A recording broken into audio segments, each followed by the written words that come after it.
नई दिल्ली की सड़कों पर उस रात मूसलाधार बारिश हो रही थी, जैसे आसमान किसी गहरे दुख में विलाप कर रहा हो। घने काले बादलों ने शहर को आगोश में लिया था। इसी तूफान के बीच एक शानदार सरकारी गाड़ी ट्रैफिक सिग्नल पर आकर रुकी। अंदर का माहौल बाहर के शोर से बिल्कुल विपरीत, शांत और गंभीर था। पिछली सीट पर बैठे आईएएस अधिकारी देवेंद्र राठौर फाइलों में खोए हुए थे। उनके चेहरे पर कठोरता और अधिकार का भाव था, जो उनकी पहचान बन चुका था। सत्ता की ऊंचाइयों पर बैठे इस इंसान के लिए यह सिर्फ एक थकाऊ रात थी। देवेंद्र की आंखों में एक अजीब सी शून्यता थी, जिसे सत्ता की चमक भी नहीं भर सकती थी। 3 साल बीत चुके थे उस दिन को, जब उनका सबसे बड़ा विश्वास टूट गया था। उनकी पत्नी उन्हें सबसे बुरे वक्त में अकेला छोड़कर चली गई थी। उस विश्वासघात ने उनके दिल को पत्थर में बदल दिया था। अब वह केवल एक मशीन की तरह काम करते थे, जहां भावनाओं के लिए कोई जगह नहीं बची थी। बाहर गिरती बारिश की बूंदें शीशे से लगातार टकरा रही थीं, लेकिन देवेंद्र के मन में चलने वाले तूफान के सामने यह बारिश कुछ नहीं थी। अचानक हल्की सी खटखटाहट ने देवेंद्र का ध्यान भंग कर दिया। उन्होंने फाइल से नजरें उठाकर खिड़की की तरफ देखा। बारिश के धुंधलेपन के बीच एक बेहद दुबली पतली आकृति गाड़ी के शीशे के पास खड़ी थी। वह एक भिखारिन थी, जिसके फटे कपड़े कीचड़ से सने थे। ठंड और भारी बारिश से वह बुरी तरह कांप रही थी।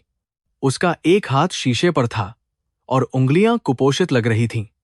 दिल्ली की इन आलीशान सड़कों पर गरीबी की ऐसी तस्वीरें आम थीं, लेकिन उस रात की सर्दी में इस दयनीय हालत को देखकर कोई भी पसीज सकता था। देवेंद्र अपनी सख्त छव्वे के लिए जाने जाते थे, लेकिन गरीबी का यह स्याह सच उनके सामने खड़ा था। उन्होंने ड्राइवर से कुछ नहीं कहा, बस जेब से कुछ सिक्के निकाले। गाड़ी का शीशा धीरे धीरे नीचे सरकने लगा। बाहर की ठंडी हवा और बारिश की बूंदें झटके से अंदर आ गईं, जिससे अंदर का तापमान एकदम गिर गया। शीशा नीचे होते ही बाहर का शोरगुल गाड़ी में गूंजने लगा। देवेंद्र ने बिना उस औरत की तरफ देखे अपना हाथ खिड़की से बाहर निकाला, ताकि वह सिक्के उस कांपते हाथ पर रख सके। उनका दिमाग अभी भी फाइलों में उलझा था। जैसे ही देवेंद्र ने सिक्के उसके हाथ में रखे, आसमान में जोरदार बिजली कड़की। उस तेज रोशनी ने पल भर के लिए अंधेरे को चीर दिया। उस पल में देवेंद्र की नजर अनायास ही उस भिखारिन के चेहरे पर पड़ गई। उसका चेहरा मैला था, बाल उलझे हुए थे और गाल पर एक लंबा भद्दा निशान था, जैसे किसी धारदार चीज से काटा गया हो। लेकिन उस भयानक चेहरे पर जो आंखें थीं, वे इतनी जानी पहचानी थीं कि देवेंद्र की सांसें अटक गईं। वे गहरी और उदास आंखें, जिन्हें वह दुनिया की किसी भी भीड़ में आसानी से पहचान सकते थे। वह आंखें किसी और की नहीं, बल्कि उनकी पत्नी मीरा की थीं। वही मीरा जिसके साथ उन्होंने 7 जन्मों के वादे किए थे। वही मीरा जिसने उनकी सफलता के लिए अपने सपनों की बलि चढ़ाई थी। देवेंद्र का शरीर सुन्न पड़ गया, मानो किसी ने उनकी रगों से सारा खून निकाल लिया हो। उनके हाथों से फाइल छूटकर फर्श पर गिर गई। वक्त जैसे वहीं ठहर गया था। न बारिश की आवाज सुनाई दे रही थी और न ट्रैफिक का शोर। बस वह आमने सामने थे। वह चेहरा बदल चुका था, उस पर गरीबी के निशान थे, लेकिन वह आत्मा वही थी। मीरा की हालत भी कुछ अलग नहीं थी। जब बिजली की रोशनी में उसने उस आदमी का चेहरा देखा, तो उसके पैरों तले जमीन खिसक गई। वह देवेंद्र था, उसका पति, उसका देवता। मीरा के हाथ इतनी जोर से कांपे कि देवेंद्र के दिए सिक्के सड़क पर गिर गए और पानी में बहने लगे। उसकी आंखों में एक साथ भयंकर डर, शर्मिंदगी और असीम पीड़ा के भाव तैर गए। वह इस दयनीय हालत में अपने पति के सामने खड़ी थी। उसने तुरंत अपने फटे हुए पल्लू से अपना आधा चेहरा छिपाने की घबराहट में कोशिश की और डरकर पीछे हटी। मीरा। देवेंद्र के मुंह से एक कांपती हुई, अविश्वास से भरी फुसफुसाहट निकली। यह नाम उनके होठों पर 3 साल बाद आया था, लेकिन यह नाम सुनते ही मीरा जैसे होश में आ गई। एक घबराए हुए जानवर की तरह वह बिना कुछ कहे वहां से भागी। वह भारी बारिश में अंधी होकर दौड़ रही थी। उसके नंगे पैर कीचड़ और पत्थरों से टकरा रहे थे। उसे बस देवेंद्र की नजरों से दूर जाना था, उस कड़वे सच को छुपाना था। उसका कमजोर शरीर इस बारिश की मार सहने के लिए बिल्कुल नहीं बना था। फिर भी वह लगातार दौड़ती रही। देवेंद्र उसे भागते हुए देखते रहे। उनका शरीर अभी भी सदमे की गिरफ्त में था। वह दरवाजा खोलकर उसके पीछे भागना चाहते थे, उसे रोकना चाहते थे और उससे पूछना चाहते थे, लेकिन उनके हाथ पैर मानो काम ही नहीं कर रहे थे। जिस आदमी के एक इशारे पर प्रशासन दौड़ पड़ता था, आज वह अपनी सीट से उठ भी नहीं पा रहा था। एक अजीब सी घुटन गले में महसूस हो रही थी। जब तक उनकी इंद्रियों ने काम करना शुरू किया, तब तक सिग्नल हरा हो चुका था और पीछे से गाड़ियों के तेज हॉर्न जोर से बजने लगे थे। साहब, क्या हुआ? सब ठीक तो है? वफादार ड्राइवर रामू ने शीशे से पीछे देखते हुए घबराहट में पूछा। रामू को समझ नहीं आ रहा था कि साहब को अचानक क्या हो गया है, जो शीशा खुला छोड़कर बारिश में भीग रहे हैं। देवेंद्र ने एक झटके से खुद को संभाला। उनकी आंखों में अब एक अजीब पागलपन था। गाड़ी किनारे लगाओ रामू, उस औरत के पीछे चलो। वह उस अंधेरी गली की तरफ गई है। जल्दी करो। देवेंद्र की तेज आवाज में ऐसी कड़क थी जिसने रामू को डरा दिया। रामू ने तुरंत गाड़ी किनारे की, लेकिन मीरा गायब हो चुकी थी। देवेंद्र तुरंत गाड़ी से बाहर निकल आए। उन्होंने परवाह नहीं की कि उनके महंगे जूते कीचड़ में सन रहे थे या उनका सूट बारिश में पूरी तरह भीग चुका था। वह पागलों की तरह उस दिशा में भाग रहे थे जिधर मीरा गई थी। सड़क के किनारे झुग्गियों का एक जाल था जो गहरे अंधेरे में डूबा था। वहां की संकरी गलियों में बदबू और गंदगी का अंबार था। देवेंद्र ने अपनी फ्लैशलाइट जलाई और हर गली में झांक कर देखा। मीरा मीरा वह जोर जोर से चिल्ला रहे थे, लेकिन उनकी आवाज बारिश के तेज शोर में पूरी तरह दब जाती थी। रामू छाता लेकर उनके पीछे दौड़ रहा था। साहब, अंदर मत जाइए, यह जगह सुरक्षित नहीं है, आप बीमार पड़ जाएंगे। लेकिन देवेंद्र ने उसकी एक न सुनी। उनका दिमाग अतीत और वर्तमान के बीच झूल रहा था। 3 साल पहले जब मीरा गायब हुई थी, तो कमरे से एक खत मिला था। खत में लिखा था कि वह इस जिंदगी से तंग आ चुकी है और किसी अमीर आदमी के साथ जा रही है। तिजोरी से सारे गहने और पैसे भी गायब थे।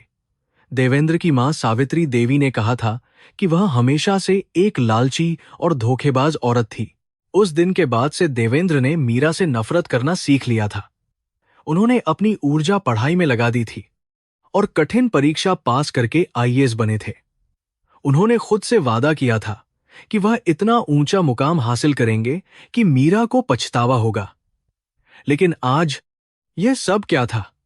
अगर वह अमीर आदमी के साथ भाग गई थी, तो वह सड़कों पर भिखारिन की तरह क्यों भटक रही थी? उसके चेहरे पर वह भयानक निशान कैसे आया? वह इतनी कुपोषित क्यों थी? ये सभी तीखे सवाल उनके दिमाग को हथौड़े की तरह लगातार जोर से पीट रहे थे। करीब 1 घंटे तक देवेंद्र उस बस्ती में पागलों की तरह मीरा को खोजते रहे। उनके महंगे कपड़े बर्बाद हो चुके थे और वह कीचड़ में लथपथ थे। रात का अंधेरा और बारिश का कहर मीरा को निगल चुका था। वह कहीं नहीं मिली। अंततः देवेंद्र हारकर एक जर्जर दीवार के सहारे खड़े हो गए। उनकी सांसें उखड़ रही थीं और आंखों से आंसू बह रहे थे जो बारिश के पानी में छुप गए थे। यह आंसू उस प्यार के थे जो नफरत के नीचे अभी भी जिंदा था। रामू चुपचाप खड़ा उनकी यह हालत देखकर पूरी तरह से हैरान था। साहब, अब हमें चलना चाहिए, यहां खतरा है और आप भीग चुके हैं, रामू ने हिम्मत करके कहा। देवेंद्र ने खाली नजर से बस्ती के अंधेरे को देखा। उनका दिल कह रहा था कि मीरा यहीं कहीं अंधेरे में छुपी है और उन्हें देख रही है, लेकिन दिमाग जानता था कि इस तूफान में उसे ढूंढना असंभव है। बिना कुछ बोले वह धीमी चाल से गाड़ी की तरफ लौटने लगे। उनके कदम भारी थे, जैसे पैरों में बहुत वजन बांध दिया गया हो। आज की इस भयानक रात ने उनके जीवन के सारे समीकरणों को पूरी तरह से उलटकर रख दिया था। गाड़ी के अंदर बैठने के बाद देवेंद्र ने आंखें बंद कर लीं। हीटर की गर्म हवा भी उनके अंदर की ठंडक कम नहीं कर पा रही थी। गाड़ी धीरे धीरे बस्ती से दूर होने लगी, लेकिन देवेंद्र की आत्मा वहीं पीछे छूट गई थी। जो औरत कभी उनकी दुनिया हुआ करती थी, जिसे उन्होंने हमेशा पलकों पर बिठाकर रखा था, वह आज सड़कों पर दर दर की ठोकरें खा रही थी। यह विचार उनके सीने में चाकू की तरह चुभ रहा था। नफरत की जो मजबूत दीवार उन्होंने 3 सालों में खड़ी की थी, वह आज एक झटके में भरभरा कर जमीन पर गिर पड़ी थी। वह सोचने लगे कि अगर मीरा सच में पैसों की भूखी थी, तो वह ऐसी दयनीय अवस्था में क्यों थी? क्या वह खत झूठा था? क्या उस रात कुछ ऐसा हुआ था जिससे वह अनजान थे? मां ने जो भी कहा था, क्या वह सच था? संशय के इन काले बादलों ने उनके मन को घेर लिया। उन्होंने अपनी हथेली को देखा, जिस पर अभी भी कीचड़ लगा था। यह कीचड़ उन्हें याद दिला रहा था कि चकाचौंध के नीचे एक अंधेरा सच है, और आज उनका अपना प्यार उसी का हिस्सा था। उन्हें अब किसी भी कीमत पर पूरी सच्चाई जाननी ही थी। देवेंद्र की गाड़ी उनके सरकारी बंगले के विशाल फाटकों के अंदर दाखिल हुई। दिल्ली का यह बंगला सुख सुविधाओं का चरम था। चारों तरफ सुरक्षा गार्ड, आलीशान बगीचे और रोशनी से जगमगाता घर। लेकिन आज यह सब देवेंद्र को सुंदर जेल की तरह लग रहा था। कुछ ही दूर उनकी पत्नी एक बदबूदार झुग्गी में ठंड से कांप रही थी, और वह इस आलीशान महल में थे। यह कैसा न्याय था, यह कैसा भाग्य था। गाड़ी रुकते ही गार्ड ने तुरंत आकर दरवाजा खोला। देवेंद्र की खराब हालत देखकर सब हैरान रह गए, लेकिन किसी की भी कुछ पूछने की हिम्मत बिल्कुल नहीं हुई। वह बिना किसी से कुछ कहे सीधे कमरे की तरफ जाने लगे। तभी सीढ़ियों के पास मां सावित्री देवी मिल गईं। सावित्री देवी राजपूताना, गौरव और कठोरता की मिसाल थीं। उनके लिए समाज में रुतबा और नाम सबसे ऊपर था। बेटे को इस बदहाल अवस्था में देखकर उनके माथे पर बल पड़ गए। यह क्या हालत बना रखी है? देवेंद्र, तुम आईएएस अफसर हो, कोई सड़क छाप आदमी नहीं। यह कीचड़, यह सब क्या है? उन्होंने सख्त लहजे में पूछा। देवेंद्र ने वहीं रुककर अपनी मां की आंखों में देखा। आज उन आंखों में बेटे का सम्मान नहीं था, बल्कि कुछ सुलगते हुए तीखे सवाल थे। आज नहीं मंग, आज मुझसे कुछ मत पूछिए, देवेंद्र ने भारी और ठंडी आवाज में कहा। उनका यह रूप सावित्री देवी के लिए नया था। बिना जवाब का इंतजार किए देवेंद्र कमरे में चले गए और दरवाजा अंदर से बंद कर लिया। कमरे में जाते ही वह ठंडे फर्श पर बैठ गए। उन्होंने सिर को घुटनों के बीच छिपा लिया। 3 साल की दबी सारी पीड़ा और दर्द आज आंसुओं के रूप में बाहर आ रहा था। वह फूट फूट कर रोने लगे। देश के शक्तिशाली लोगों में से एक आज असहाय बच्चे की तरह अपने बंद कमरे में जोर जोर से रोते हुए सिसक रहा था। कमरे की दीवार पर उनकी यूपीएससी की किताबें अभी भी सजी थीं। ये वही किताबें थीं जिन्हें खरीदने के लिए मीरा ने अपनी मां के दिए इकलौते कंगन बेचे थे। वह पूरी रात जागकर उनके लिए चाय बनाती थी, उनकी हिम्मत बढ़ाती थी। जब वह हार मान लेना चाहते थे, तब मीरा ही थी जो उनके सपनों को जिंदा रखती थी। जब सपना पूरा होने वाला था, तब वह अचानक छोड़कर चली गई। देवेंद्र ने हमेशा माना था कि मीरा लालची औरत थी, लेकिन आज जो चेहरा उन्होंने देखा था, उसमें लालच बिल्कुल नहीं, बल्कि असीम दुख और एक बहुत गहरा दर्द छिपा हुआ था। देवेंद्र अपनी जगह से उठे और खिड़की के पास जाकर बाहर देखने लगे। बारिश अभी भी तेजी से हो रही थी। उन्होंने अपने आंसुओं को पोंछा और मुट्ठी कस ली। आज की रात उन्हें सोने नहीं देगी, लेकिन कल का सूरज नए संकल्प के साथ उगेगा। वह आईएएस देवेंद्र राठौर थे, और दिल्ली का ऐसा कोई कोना नहीं था जहां उनकी पहुंच न हो। वह कल सबसे पहले उसी बस्ती में जाएंगे। वह मीरा को ढूंढ निकालेंगे, चाहे इसके लिए पूरे शहर की खाक क्यों न छाननी पड़े। उन्हें उस खत का, उस नफरत का और उस भयानक गरीबी का पूरा सच अब जानना ही था। यह कहानी केवल 2 टूटे हुए दिलों की नहीं थी, बल्कि भारत की उस गहरी खाई की कहानी थी, जहां एक तरफ दौलत थी और दूसरी तरफ भूखे पेट सोने की मजबूरी। देवेंद्र को पहली बार एहसास हो रहा था कि जिस व्यवस्था का वह हिस्सा है, वह कितनी खोखली है। जो सिस्टम लोगों की रक्षा का दावा करता है, वह उनकी पत्नी को सुरक्षा नहीं दे सका। अगर मीरा जैसी पवित्र औरत की यह हालत हो सकती है, तो देश में न्याय कहां है? यह कर्म का कौन सा भयानक खेल था जिसने उन्हें इस खतरनाक मोड़ पर लाकर खड़ा कर दिया था? बाहर फिर से बिजली कड़की और डरावनी रोशनी में कमरे की दीवारें पल भर के लिए चमक उठीं। देवेंद्र ने आंखें मूंद लीं और मीरा के डरे हुए चेहरे को याद करने लगे। वह चेहरा, जो कभी दुनिया का खूबसूरत चेहरा था, आज दर्द का प्रतीक बन चुका था। वह रात बहुत लंबी होने वाली थी। हर पल एक सदी के समान बीत रहा था। देवेंद्र ने ठान लिया था कि कल वह सिर्फ अफसर बनकर नहीं, बल्कि पति बनकर घर से निकलेंगे। वह तब तक हार नहीं मानेंगे जब तक मीरा उनके सामने बैठकर हर सवाल का पूरा सच और सही जवाब नहीं दे देती। खिड़की से बारिश की बूंदें ऐसे फिसल रही थीं जैसे देवेंद्र के आंसू गालों से फिसल रहे हों। उन्होंने पुरानी किताबों को उठाया और सीने से लगा लिया। इन किताबों में मीरा के पसीने की महक और संघर्ष की कहानी थी। कल सुबह का सूरज शहर के लिए शायद आम दिन लेकर आए, लेकिन देवेंद्र के लिए यह महायुद्ध की शुरुआत थी।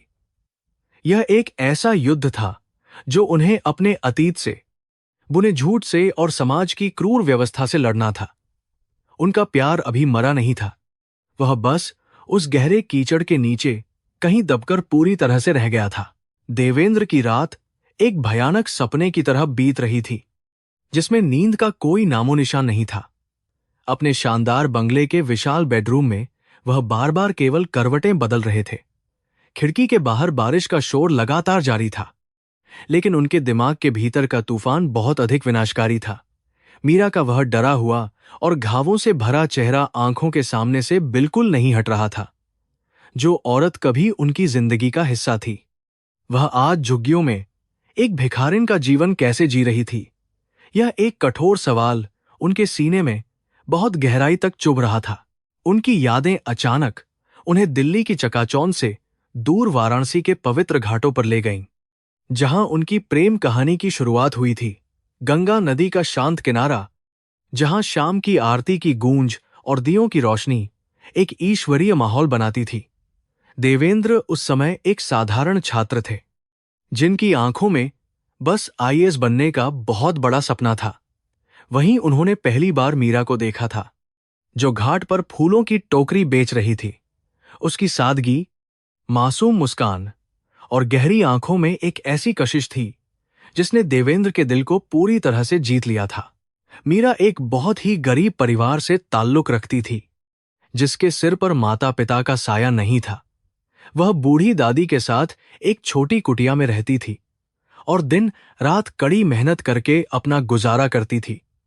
देवेंद्र ऊंचे राजपूत परिवार से थे, लेकिन मीरा की पवित्रता के आगे उन्हें समाज की कोई दीवार या वर्ग भेद बिल्कुल नजर नहीं आया। दोनों घंटों गंगा किनारे बैठकर भविष्य के सुनहरे सपने बुनते थे। देवेंद्र उसे अपनी किताबों की बातें बताते थे और मीरा पूरी श्रद्धा से उन्हें ऐसे सुनती थी जैसे वह मंदिर में ईश्वर के प्रवचन सुन रही हो। जब देवेंद्र ने परिवार में मीरा से शादी करने की इच्छा जाहिर की, तो मां सावित्री देवी ने आसमान सिर पर उठा लिया। एक गरीब अनाथ लड़की को खानदान की बहू बनाना उनके लिए घोर अपमान की बात थी, लेकिन देवेंद्र ने प्यार के खातिर परिवार से बगावत कर दी और एक छोटे से मंदिर में मीरा की मांग में सिंदूर भर दिया। सावित्री देवी ने उन्हें घर से निकाल दिया और दोनों ने किराए के कमरे में अपनी नई दुनिया बसाई।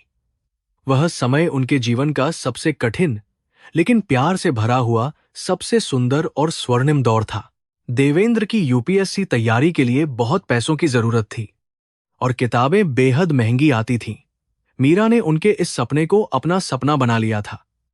वह सुबह जल्दी उठकर दूसरों के घरों में बर्तन मांजती थी और रात को सिलाई का काम करती थी। उसके हाथों में छाले पड़ गए थे, लेकिन उसने कभी उफ तक नहीं की। जब भी देवेंद्र पढ़ाई करते हुए निराश होते, मीरा उनके सिर पर हाथ फेरकर कहती थी कि उनका कर्म उन्हें एक दिन जरूर सफलता दिलाएगा। उसकी निस्वार्थ सेवा और बिना शर्त प्यार ही देवेंद्र की सबसे बड़ी मानसिक ताकत थी। कठिन परिश्रम के बाद आखिरकार वह शुभ दिन आ ही गया, जब यूपीएससी का अंतिम परिणाम घोषित हुआ। देवेंद्र ने पूरे देश में टॉप किया था और उनका आईएएस बनने का सपना सच हो गया था। दोनों की खुशी का कोई ठिकाना नहीं था। उन्होंने मंदिर जाकर ईश्वर का धन्यवाद किया और एक दूसरे को गले लगाकर बहुत रोए थे। देवेंद्र ने मीरा से वादा किया था कि अब उसके सारे दुख हमेशा के लिए खत्म हो जाएंगे और वह उसे रानी की तरह रखेंगे। लेकिन नियति को शायद कुछ और ही मंजूर था, क्योंकि खुशियों के पीछे एक बहुत बड़ा तूफान छिपा था। परिणाम आने के कुछ ही दिन बाद देवेंद्र जरूरी कागजी काम के सिलसिले में दूसरे शहर गए हुए थे। जब वह खुशी खुशी घर लौटे तो देखा कि कमरे का दरवाजा खुला हुआ था और सारा सामान बुरी तरह से बिखरा पड़ा था। उन्होंने घबराकर मीरा को आवाज लगाई, लेकिन कोई जवाब नहीं मिला। अलमारी खुली थी और उसमें रखे पैसे और मीरा के गहने भी पूरी तरह से गायब थे। तभी उनकी नजर मेज पर रखे एक पत्र पर पड़ी, जिसे देखकर उनके हाथ बुरी तरह से कांपने लगे थे। वह पत्र मीरा की ही लिखाई में लिखा गया एक दर्दनाक संदेश था। उस खत के शब्द देवेंद्र की आत्मा को छलनी करने के लिए काफी थे। मीरा ने लिखा था कि वह उनके साथ गरीबी में रहकर थक चुकी है और अब उसे एक ऐशो आराम वाली जिंदगी चाहिए। उसने यह भी लिखा था कि उसका किसी अमीर व्यापारी के साथ चक्कर चल रहा था और अब वह उसी के साथ हमेशा के लिए जा रही है। उसने देवेंद्र को चेतावनी दी थी कि वह उसे ढूंढने की कोशिश न करें, क्योंकि वह अब उनके साथ रिश्ता नहीं रखना चाहती। एक ही पल में देवेंद्र की पूरी दुनिया ताश के पत्तों की तरह ढह गई। उसी समय वहां उनकी मां सावित्री देवी आ पहुंची, जैसे उन्हें पहले से ही इस घटना का अंदेशा था। उन्होंने रोते हुए देवेंद्र को गले लगाया और कहा कि वह पहले से ही जानती थी कि वह लड़की चरित्रहीन और लालची है। मान ने कहा कि नीची जाति के लोग कभी वफादार नहीं हो सकते और वह सिर्फ देवेंद्र की सफलता का फायदा उठाना चाहती थी। सावित्री देवी के वे जहरीले शब्द देवेंद्र के टूटे हुए दिल पर नमक छिड़कने का काम कर रहे थे। उस दिन के बाद से देवेंद्र ने प्यार नाम की चीज से हमेशा के लिए विश्वास उठा लिया। मीरा के उस भयंकर धोखे ने एक भावुक इंसान को एक कठोर और व्यावहारिक अधिकारी में बदल दिया था। देवेंद्र ने मां के कहने पर एक बड़े राजनेता की बेटी से शादी करने से साफ इनकार कर दिया और अपना पूरा जीवन केवल काम को समर्पित कर दिया। वह अपनी ताकत और रुतबे को बढ़ाते गए, लेकिन उनके अंदर का इंसान उस खत के साथ ही हमेशा के लिए मर चुका था। उन्होंने अपने दिल के चारों ओर नफरत की एक इतनी मजबूत दीवार खड़ी कर ली थी कि कोई भी भावना उसे पार नहीं कर सकती थी। उनका जीवन पूरी तरह नीरस हो गया था। लेकिन आज रात उस ट्रैफिक सिग्नल पर जो कुछ देखा था, उसने उस खत की सच्चाई पर एक बहुत बड़ा प्रश्न चिन्ह लगा दिया था। अगर मीरा सच में किसी अमीर व्यापारी के साथ भाग गई थी और दौलत की भूखी थी, तो वह इस कदर दर दर की ठोकरें क्यों खा रही थी? उसके चेहरे पर वह दर्दनाक कट का निशान कैसे आया, जो किसी भयानक जुल्म की गवाही दे रहा था? उसका शरीर इतना कमजोर और कुपोषित क्यों था, जैसे उसने कई दिनों से खाना भी ना खाया हो? ये सभी विरोधाभास देवेंद्र के दिमाग में एक भयंकर उथल पुथल मचा रहे थे। देवेंद्र बिस्तर से उठकर खिड़की के पास गए और बाहर के अंधेरे को घूरने लगे। बारिश कुछ हद तक धीमी हो चुकी थी, लेकिन हवा में अभी भी एक अजीब सी ठंडक थी। उन्हें याद आया कि कैसे मीरा एक छोटा सा झूठ बोलने पर भी बुरी तरह घबरा जाती थी। ऐसी मासूम लड़की इतना बड़ा धोखा कैसे दे सकती है? क्या उस रात कुछ ऐसा हुआ था जिससे वह पूरी तरह अनजान थे? क्या किसी ने मीरा को वह खत लिखने के लिए मजबूर किया था? यह ख्याल उनके अंदर एक अजीब सी बेचैनी पैदा कर रहे थे, जिन्हें वह अब तक नजरअंदाज करते आए थे। उनकी आंखों के सामने फिर से मीरा का वह कांपता हुआ हाथ और डरी हुई आंखें आ गईं। वह आंखें जो कभी प्यार से चमकती थीं, आज उनमें सिर्फ एक खौफनाक डर दिखाई दे रहा था। जब उसने देवेंद्र को पहचाना था तो वह एक अपराधी की तरह नहीं, बल्कि एक डरे हुए जानवर की तरह वहां से भागी थी। ऐसा बर्ताव कोई धोखेबाज नहीं करता, बल्कि वह करता है जो गहरी चोट खाया हुआ हो या जो अपनी बदहाली को अपने प्यार करने वाले से छुपाना चाहता हो। यह विचार देवेंद्र के दिल में बहुत गहरी पीड़ा उत्पन्न कर रहा था। देवेंद्र प्रशासनिक सेवा के एक ईमानदार और न्यायप्रिय अधिकारी थे। उन्होंने अपने करियर में कई बड़े अपराधियों को सलाखों के पीछे पहुंचाया था और गरीबों को न्याय दिलाया था। लेकिन आज उन्हें ऐसा लग रहा था जैसे उनके अपने ही घर में उनके साथ सबसे बड़ा अन्याय हुआ है। कर्म का सिद्धांत हमेशा से उनके जीवन का एक बहुत अहम हिस्सा रहा था।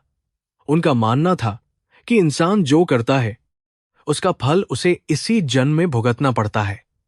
लेकिन मीरा के साथ जो हुआ, क्या वह सच में उसके बुरे कर्मों का फल था या फिर किसी खतरनाक साजिश का भयंकर परिणाम था? इस उधेड़बुन ने देवेंद्र की बची खुची नींद भी पूरी तरह उड़ा दी थी। उन्होंने तय कर लिया था कि वह अब चुपचाप बैठकर इस बात को नहीं भूल सकते जो नफरत उन्होंने 3 साल तक सीने से लगाकर रखी थी। वह आज एक ही झटके में पिघलकर चिंता में बदल चुकी थी। चाहे मीरा ने उन्हें धोखा दिया हो या नहीं, लेकिन वह उसे इस भयानक हालत में मरने के लिए बिल्कुल नहीं छोड़ सकते थे।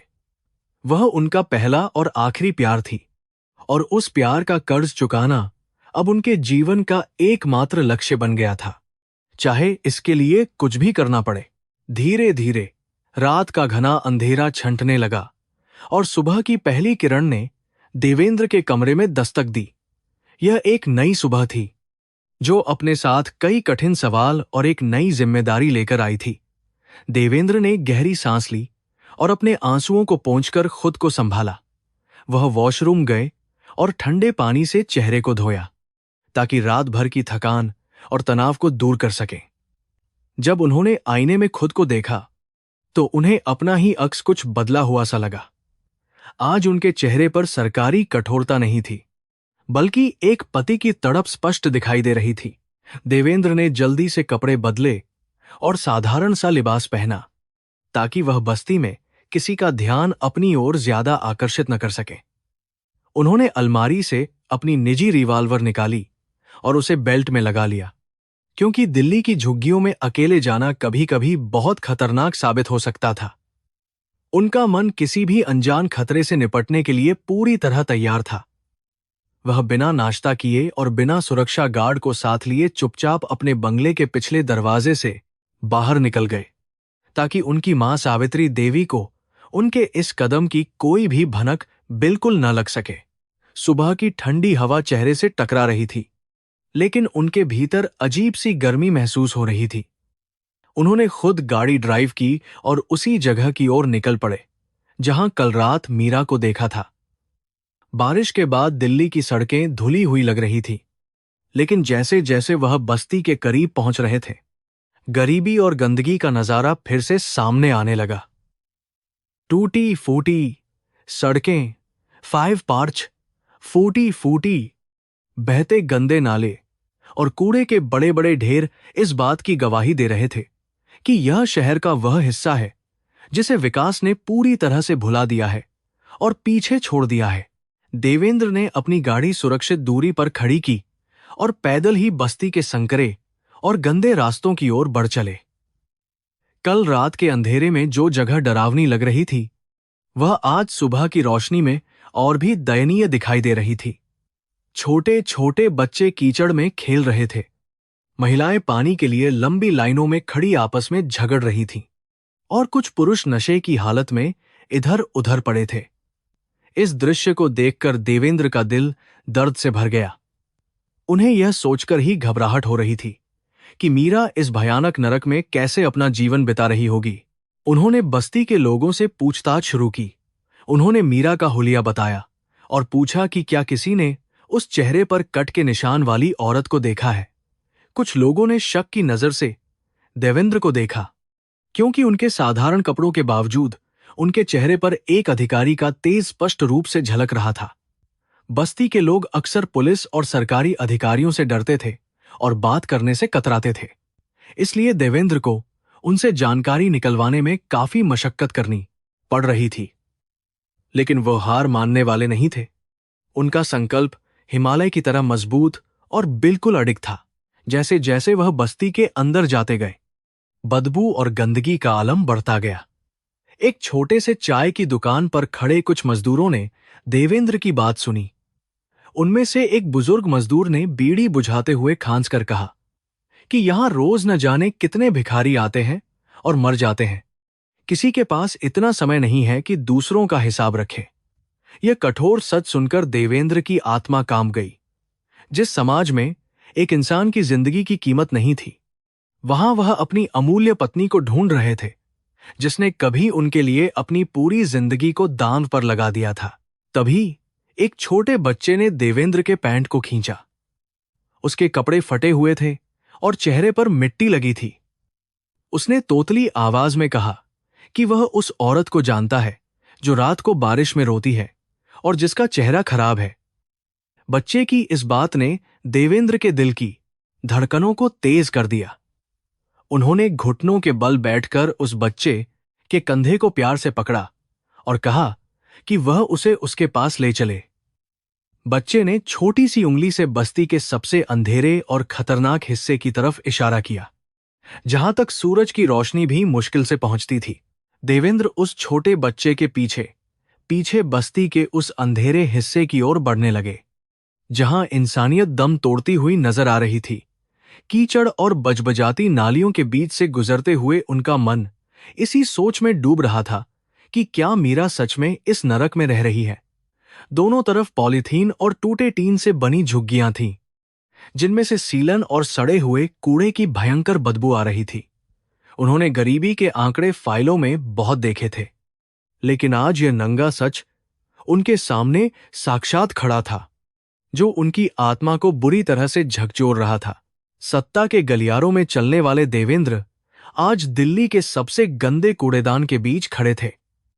उनका एक हस्ताक्षर करोड़ों की योजनाएं पास कर सकता था, लेकिन यहां उनका हर अधिकार बौना लग रहा था। यह शहर वही था जहां वह वातानुकूलित कमरों में बैठकर गरीबों के उत्थान की बातें करते थे, लेकिन इस बस्ती की सच्चाई उन वादों का खुलेआम मजाक उड़ा रही थी। बच्चे कूड़े के ढेर में खाना तलाश रहे थे और बीमार बुजुर्ग अपनी मौत का इंतजार कर रहे थे। देवेंद्र को अपने रुतबे और उस पूरी व्यवस्था पर भयंकर घिन आने लगी थी, जिसका वह खुद एक बहुत बड़ा हिस्सा थे। वह छोटा बच्चा एक विशाल कूड़े के पहाड़ के पास आकर रुक गया। उसने अपनी उंगली से कुछ दूर बैठे कचरा बीनने वाले लोगों के समूह की तरफ इशारा किया। वहां कुछ महिलाएं और पुरुष बदबूदार प्लास्टिक और कांच की बोतलें अलग कर रहे थे। उनके चेहरे धूल और कालिक से इतने स्ने हुए थे कि उनकी पहचान कर पाना लगभग असंभव था। बच्चे ने बताया कि वह निशान वाली औरत उन्हीं के साथ कबाड़ बीनने का काम करती है। यह सुनते ही देवेंद्र के पैरों तले से जमीन खिसक गई। उनकी खूबसूरत मीरा आज शहर का सबसे गंदा कूड़ा बीनने को मजबूर थी। देवेंद्र ने अपनी जेब से कुछ रुपये निकालकर उस बच्चे को दिए और भारी कदमों से उन कचरा बीनने वालों की ओर बढ़ने लगे। उनके जूतों के नीचे कांच के टुकड़े और प्लास्टिक चरमरा रहे थे। जब वह उस समूह के करीब पहुंचे तो लोगों ने अपना काम रोककर उन्हें हैरानी और शक की नजर से देखा। इस बदबूदार जगह पर ऐसे साफ सुथरे इंसान का आना उनके लिए किसी अजूबे से कम नहीं था। देवेंद्र ने अपनी रुंधती हुई आवाज को बमुश्किल संभालते हुए उनसे उस औरत के बारे में पूछा, जिसके चेहरे पर एक बड़ा और गहरा कट का भद्दा निशान है। एक बूढ़ी औरत जिसकी कमर बुढ़ापे और मेहनत के कारण झुक चुकी थी, आगे आई। उसने खांसते हुए अपनी फटी साड़ी से पसीना पोंछा और देवेंद्र को गौर से देखने लगी। उसने कर्कश आवाज में कहा कि बाबूजी, आप शायद उस गूंगी औरत की बात कर रहे हैं जो कुछ साल पहले इस बस्ती में आई थी। वह किसी से बात नहीं करती और दिन रात सिर्फ कूड़ा बीनती रहती है। गूंगी शब्द सुनते ही देवेंद्र के सीने में एक जोरदार दर्द उठा। उनकी मीरा गूंगी कैसे हो सकती है? उसकी मीठी आवाज तो कभी पूरे घर को हमेशा चहकाकर रखती थी। देवेंद्र का दिमाग सुन्न पड़ रहा था।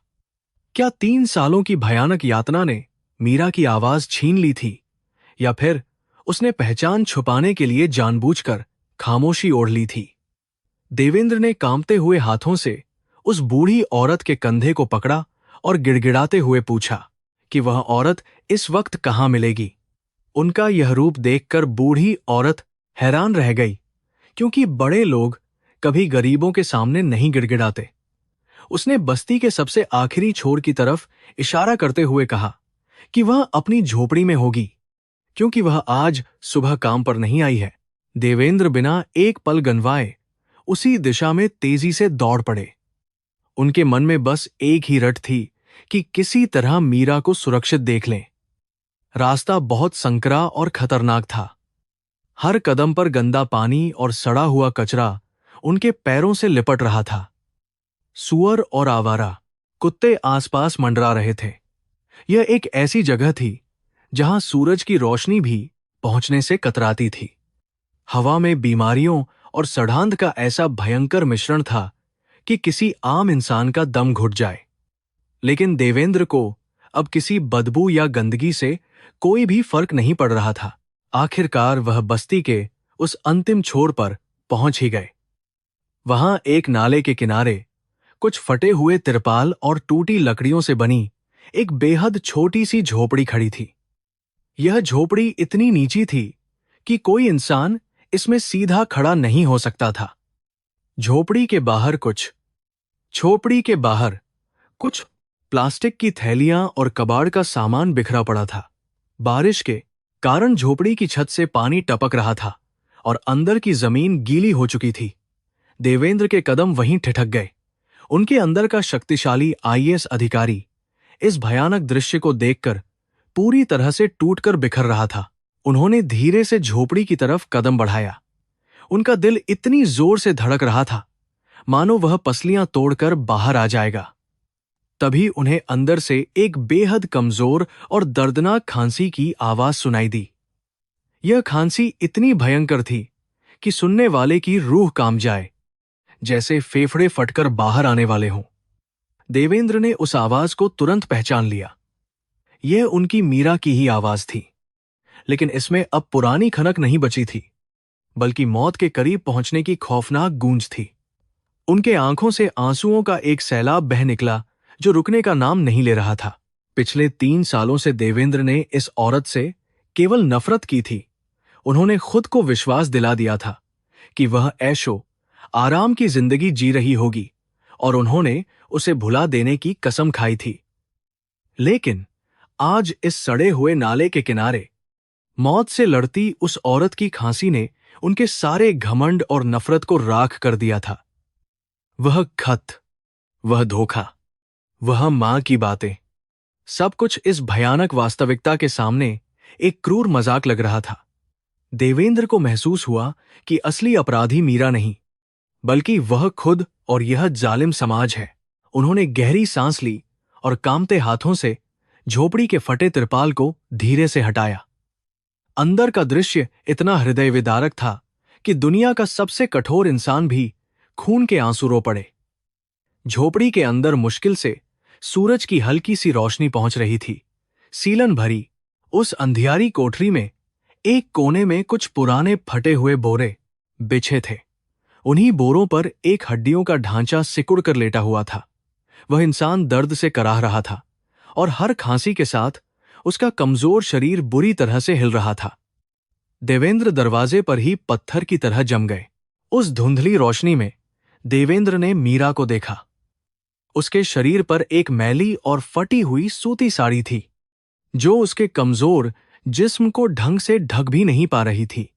उसके बाल पूरी तरह उलझे हुए थे और चेहरे पर वह भयानक कट का निशान अंधेरे में और भी ज्यादा डरावना लग रहा था। उसके गाल पिचक गए थे और आंखें गहरे गड्ढों में धंस चुकी थीं। जो लड़की कभी अपनी सुंदरता के लिए पूरे गांव में जानी जाती थी, आज वह किसी जिंदा लाश से कम बिल्कुल नहीं लग रही थी। यह सब देखकर देवेंद्र का दम घुटने लगा। तभी देवेंद्र की नजर एक और चीज पर पड़ी जिसने उन्हें ज्यादा स्तब्ध कर दिया। उस सिकुड़े हुए शरीर के पास एक छोटा सा बच्चा लिपट कर सोया हुआ था। वह बच्चा कुपोषित और जन्म से विकलांग लग रहा था, क्योंकि उसका एक पैर मुड़ा हुआ था। मीरा अपनी भयंकर बीमारी और दर्द के बीच भी अपने फटे हुए पल्लू से उस बच्चे को ठंड से बचाने की पूरी कोशिश कर रही थी। उसका कमजोर हाथ बच्चे के सिर पर रक्षात्मक तरीके से रखा हुआ था। यह मातृत्व और त्याग का ऐसा दृश्य था जिसने देवेंद्र की आत्मा को चीर कर रख दिया। देवेंद्र के दिमाग में सवालों का एक नया बवंडर उठ खड़ा हुआ। यह बच्चा कौन था? क्या यह उसी अमीर व्यापारी का बच्चा था जिसके साथ मीरा भाग गई थी? अगर ऐसा है तो वह आदमी मीरा को इस हाल में छोड़कर कहां चला गया? लेकिन फिर उन्हें याद आया कि बच्चा विकलांग और अनाथ सा लग रहा था। मीरा के चेहरे पर जो शांति और करुणा थी, वह किसी स्वार्थी औरत की बिल्कुल नहीं हो सकती थी। 3 साल पहले गढ़ा गया वह झूठ अब बेनकाब हो चुका था, लेकिन असली सच अभी भी एक बहुत गहरे और स्याह अंधेरे में छिपा हुआ था। देवेंद्र से अब और बाहर नहीं खड़ा रहा गया। उन्होंने धीरे से झोपड़ी के अंदर कदम रखा। उनके जूतों की आहट से ही वह बच्चा डरकर रोने लगा। बच्चे के रोने की आवाज सुनकर मीरा अचानक नींद से छौंक कर उठ बैठी। उसने घबराहट में बच्चे को अपने सीने से लगा लिया और डरी हुई नजरें दरवाजे की तरफ घुमाई। जब उसने दरवाजे पर खड़े उस इंसान को देखा तो उसके चेहरे का रंग पूरी तरह से उड़ गया। कल रात की मुलाकात उसे याद आ गई। उसका पति, जो अब बड़ा साहब बन चुका था, उसे ढूंढता हुआ यहां तक पहुंच गया था। मीरा का पूरा शरीर एक सूखे पत्ते की तरह कांपने लगा। उसने जल्दी से अपना फटा पल्लू अपने सिर और चेहरे पर डाल लिया ताकि वह अपने उस क्रूप निशान और गरीबी को अपने पति की नजरों से छुपा सके। वह दीवार के कोने में और भी ज्यादा सिकुड़ गई, जैसे वह जमीन के अंदर समा जाना चाहती हो। उसकी सांसें बहुत तेज चल रही थीं और आंखों से आंसुओं की अविरल धारा बहने लगी थी। वह कुछ बोलना चाहती थी, लेकिन गले से कोई आवाज नहीं निकल रही थी। 3 साल की खामोशी आज उसके गले का फंदा बन चुकी थी, जो उसका दम घोंट रही थी। देवेंद्र धीरे धीरे उसके करीब गए और घुटनों के बल उस गीली और ठंडी जमीन पर बैठ गए। उन्होंने अपने महंगे कपड़ों की बिल्कुल परवाह नहीं की। उनकी आंखों से भी लगातार आंसू बह रहे थे। उन्होंने बहुत ही कांपती और रुंधी हुई आवाज में कहा, मीरा, मेरी मीरा, यह तुम्हारी क्या हालत हो गई है? यह नाम सुनते ही मीरा के दर्द का बांध टूट गया। उसने अपने दोनों हाथों से अपना मुंह दबा लिया ताकि उसकी सिसकियां बाहर ना आ सके। जिस इंसान के लिए उसने अपनी जिंदगी कुर्बान कर दी थी, आज वह उसे इस बदतर हालत में देख रहा था। देवेंद्र ने अपना हाथ आगे बढ़ाया और उसके चेहरे से पल्लू हटाने की कोशिश की, लेकिन मीरा ने उनका हाथ झटक दिया और अपना सिर जोर जोर से नामे हिलाने लगी। वह नहीं चाहती थी कि देवेंद्र उसके इस भयानक रूप को देखें। तभी अचानक मीरा को एक भयंकर खांसी का दौरा पड़ा। वह आगे की तरफ झुकी और खांसते खांसते उसका पूरा शरीर ऐंठने लगा। देवेंद्र ने घबराकर उसे सहारा देने की कोशिश की, लेकिन तभी मीरा ने अपने मुंह से खून की एक बड़ी उल्टी कर दी। वह ताजा लाल खून देवेंद्र के शर्ट और उनके हाथों पर बुरी तरह फैल गया। खून देखकर देवेंद्र की आंखें फटी रह गईं। उनका दिल जैसे काम करना बंद कर गया। यह कोई आम बीमारी नहीं थी, यह टीबी का आखिरी और जानलेवा चरण था। मीरा की हालत इतनी खराब थी कि वह मौत के दरवाजे पर खड़ी थी। देवेंद्र के हाथ कांपने लगे। उन्हें समझ नहीं आ रहा था कि वह क्या करें। उन्होंने मीरा के खून से स्नेह चेहरे को अपने हाथों में पकड़ लिया। मीरा, यह खून? तुम्हें क्या हुआ है? तुमने मुझे क्यों छोड़ा? तुम इस नरक में क्यों हो? मुझसे बात करो मीरा, भगवान के लिए कुछ तो बोलो। वह पागलों की तरह चीखने लगे। मीरा बस उनके चेहरे को बेबस नजर से देख रही थी। उसकी आंखों में प्यार, दर्द, शिकायत और माफी सब एक साथ तैर रहा था, लेकिन उसके होंठ पूरी तरह सिले हुए थे। देवेंद्र की चीखें सुनकर झोपड़ी के बाहर कुछ लोगों की भीड़ जमा होने लगी थी। तभी एक बुजुर्ग महिला, जो शायद मीरा की पड़ोसन थी, भीड़ को चीरते हुए अंदर आई। उसने देवेंद्र को मीरा के इतने करीब देखकर गुस्से में कहा, कौन हो तुम साहब, और इस बेचारी सताई हुई औरत पर क्यों चिल्ला रहे हो? क्या इसने जीवन में कम दुख सहे हैं जो तुम भी इसे रुलाने आ गए हो? देवेंद्र ने अपनी खून से सनी हथेलियों को देखा और फिर उस बुजुर्ग महिला की तरफ पलटकर गुस्से और तड़प से भरी आवाज में बोले, मैं इसका पति हूं, देवेंद्र राठौर। यह मेरी पत्नी है। मुझे जानना है कि इसकी यह हालत किसने की है।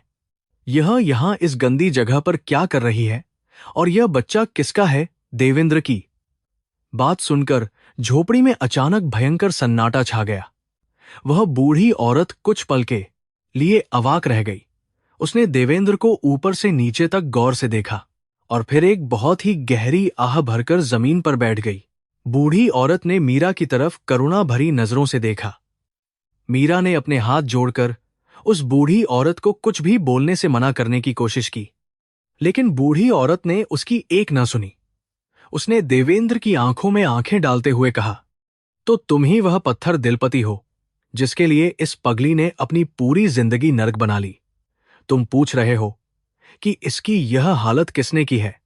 इसकी यह हालत तुम्हारी सफलता, तुम्हारे रसूख और तुम्हारे उसी झूठे प्यार ने की है जिस पर यह पगली आज भी आंख मूंदकर सबसे ज्यादा विश्वास करती है।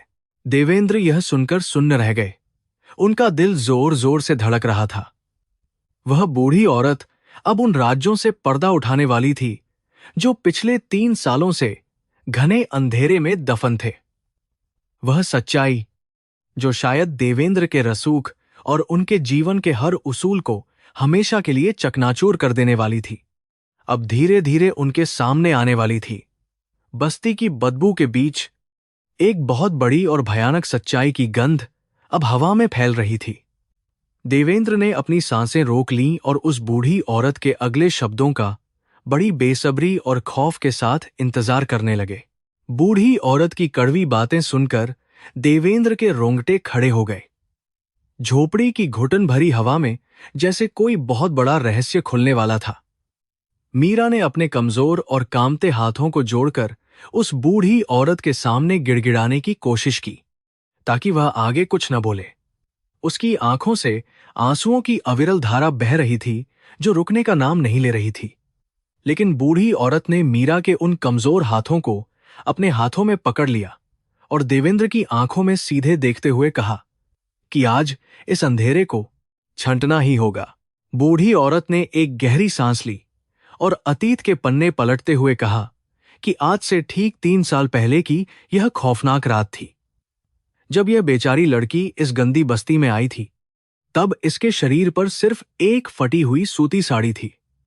इसके पैरों से लगातार खून बह रहा था और इसके चेहरे पर ऐसा खौफ था जैसे इसने साक्षात मौत को बहुत करीब से देखा हो। इसके पास न कोई पैसा था और न ही कोई जेवर। बस अपनी जान बचाने के लिए यह पागलों की तरह इस अंधेरी बस्ती में भागती हुई आई थी। देवेंद्र का दिमाग सुन्न पड़ने लगा और उन्होंने घबराकर पूछा कि क्या इसके साथ कोई अमीर आदमी नहीं था। यह सुनकर बूढ़ी औरत जोर से हंस पड़ी, लेकिन उसकी हंसी में बहुत गहरा दर्द और व्यंग्य छिपा हुआ था। उसने कहा कि कैसा अमीर आदमी साहब, यह बेचारी तो यहां कई दिनों तक भूखी प्यासी एक कोने में पड़ी रही। इसने कूड़े के ढेर से झूठा खाना खाकर अपनी जान बचाई है। अगर इसके पास कोई अमीर आदमी या दौलत होती तो क्या यह इस नरक में सुअरों और कुत्तों के बीच अपनी जिंदगी के दिन इतनी बुरी तरह काटती। बूढ़ी औरत की बातें देवेंद्र के दिल में गर्म शीशे की तरह उतर रही थीं। बूढ़ी औरत ने आगे बताया कि अपनी इज्जत बचाने के लिए इस लड़की ने लोगों से बात करना बिल्कुल बंद कर दिया था। इसने खुद को गूंगा बना लिया ताकि कोई इसे परेशान न करे। ये दिन रात कूड़े के पहाड़ों में प्लास्टिक और कांच बीनने का काम करती थी। इसके कोमल हाथों में कांच चुभ जाते थे और खून बहता था, लेकिन यह कभी उफ तक नहीं करती थी। इसने अपने दर्द को अपने सीने में बहुत गहराई तक हमेशा के लिए दफन कर लिया था। देवेंद्र की नजर मीरा के चेहरे पर मौजूद उस भयंकर निशान पर गई और उन्होंने कांपती आवाज में इसके बारे में पूछा। बूढ़ी औरत की आंखों में आंसू आ गए और उसने बताया कि बस्ती का एक गुंडा इस अकेली और खूबसूरत लड़की पर बुरी नजर रखता था। एक रात जब वह शराब के नशे में इसके साथ जोर जबरदस्ती करने आया तो इसने अपनी इज्जत बचाने के लिए टूटी हुई कांच की बोतल से खुद के चेहरे को ही बुरी तरह चीर डाला। अपना चेहरा बर्बाद कर लिया ताकि कोई भी दरिंदा इसे दोबारा बुरी नजर से न देख सके। यह खौफनाक सच सुनकर देवेंद्र अपने घुटनों के बल जमीन पर गिर पड़े। उन्होंने अपने दोनों हाथों से अपना चेहरा छुपा लिया और जोर जोर से रोने लगे। जिस पत्नी की पवित्रता पर उन्होंने शक किया था, जिसने एक अमीर आदमी के लिए उन्हें छोड़ने का झूठा आरोप अपने सिर पर लिया था, उसने अपनी इज्जत बचाने के लिए अपना ही चेहरा हमेशा के लिए बिगाड़ लिया। यह कैसा भयानक बलिदान था। देवेंद्र को अपने उस अंधविश्वास और नफरत पर इतनी ज्यादा घृणा आ रही थी कि वह खुद को जमीन में जिंदा दफन कर लेना चाहते थे।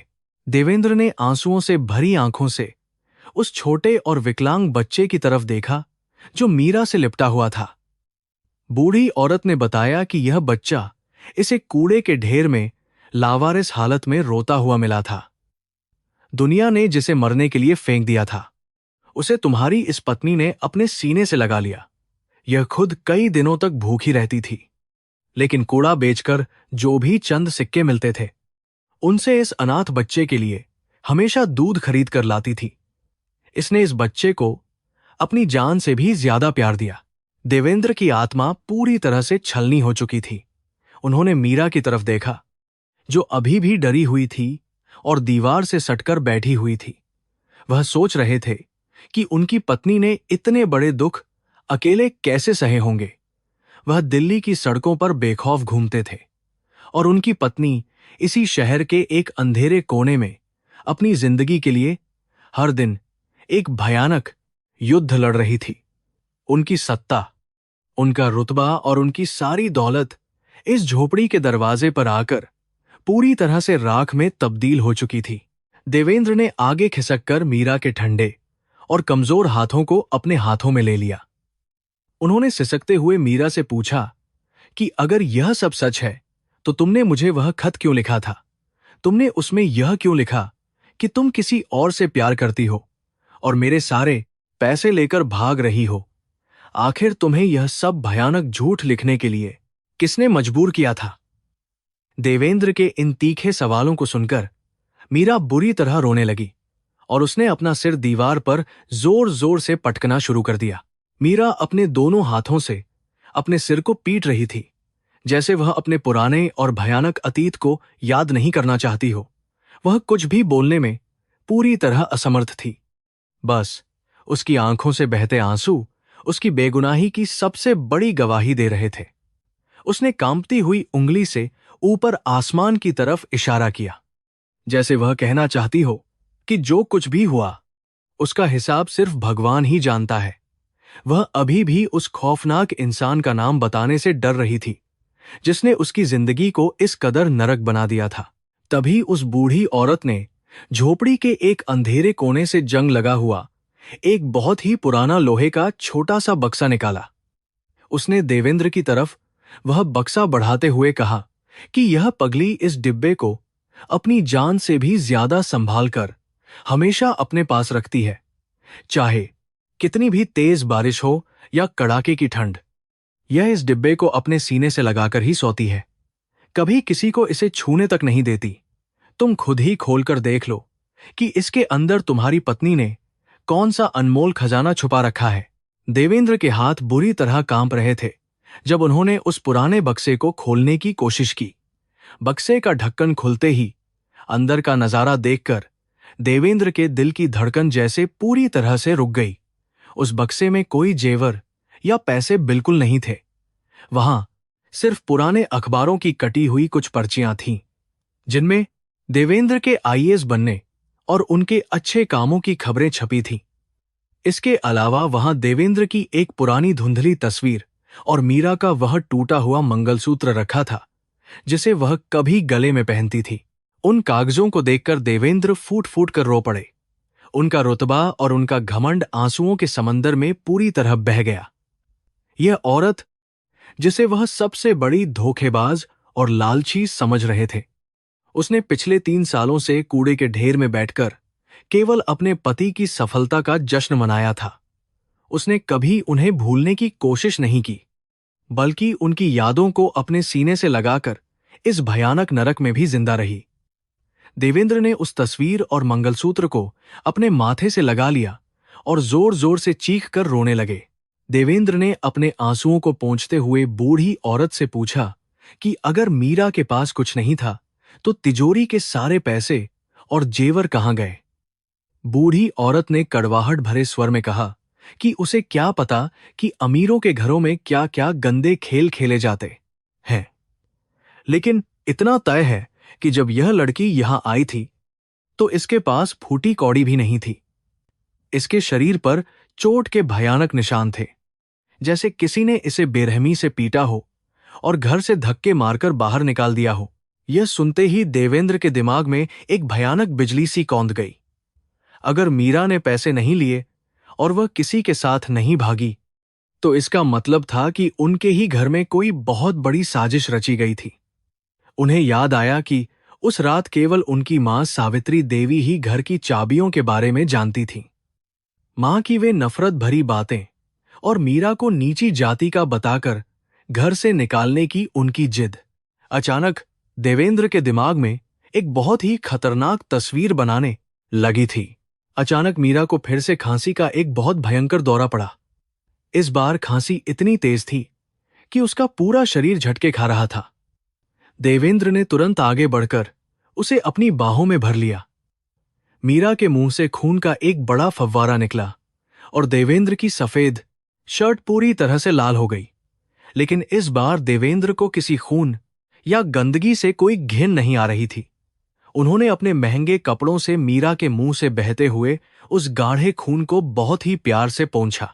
देवेंद्र ने मीरा के माथे को चूमा और रोते हुए कहा कि मुझे माफ कर दो मीरा, मैं कितना बड़ा मूर्ख था जो तुम्हारी पवित्रता को बिल्कुल नहीं पहचान सका। मैं तुम्हें इस नर्क से बहुत दूर ले जाऊंगा। दिल्ली के सबसे बड़े अस्पताल में तुम्हारा इलाज करवाऊंगा और तुम्हें बिल्कुल ठीक कर दूंगा। अब तुम्हें किसी से डरने की जरूरत शॉर्ट नहीं है। तुम्हारा पति तुम्हारे पास लौट आया है। मैं दुनिया की हर ताकत से लड़कर तुम्हारी जिंदगी वापस लाऊंगा। यह मेरा तुमसे बहुत ही पक्का वादा है मेरी जान। मीरा ने अपने कमजोर और खून से स्नेह हाथ को धीरे से उठाया और देवेंद्र के आंसुओं से भीगे गालों पर बहुत प्यार से रख दिया। उसके होंठों पर एक बहुत ही अजीब और शांत सी मुस्कान थी, जिसमें कोई शिकायत या गुस्सा बिल्कुल नहीं था। उसकी वह छुअन बर्फ की तरह बहुत ठंडी थी, लेकिन उसमें आज भी वही पुरानी गर्माहट और बेशुमार प्यार था।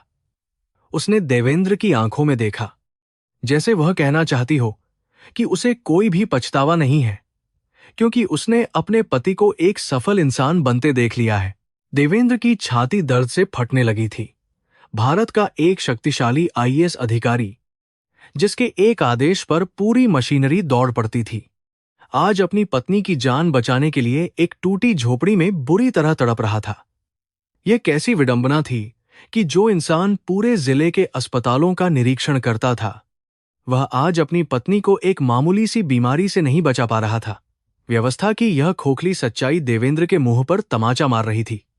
उन्होंने तय कर लिया कि अब एक पल भी यहां बर्बाद नहीं करेंगे। बूढ़ी औरत ने देवेंद्र के इस पागलपन को देखकर बहुत ही उदास आवाज में कहा कि अब बहुत देर हो चुकी है साहब।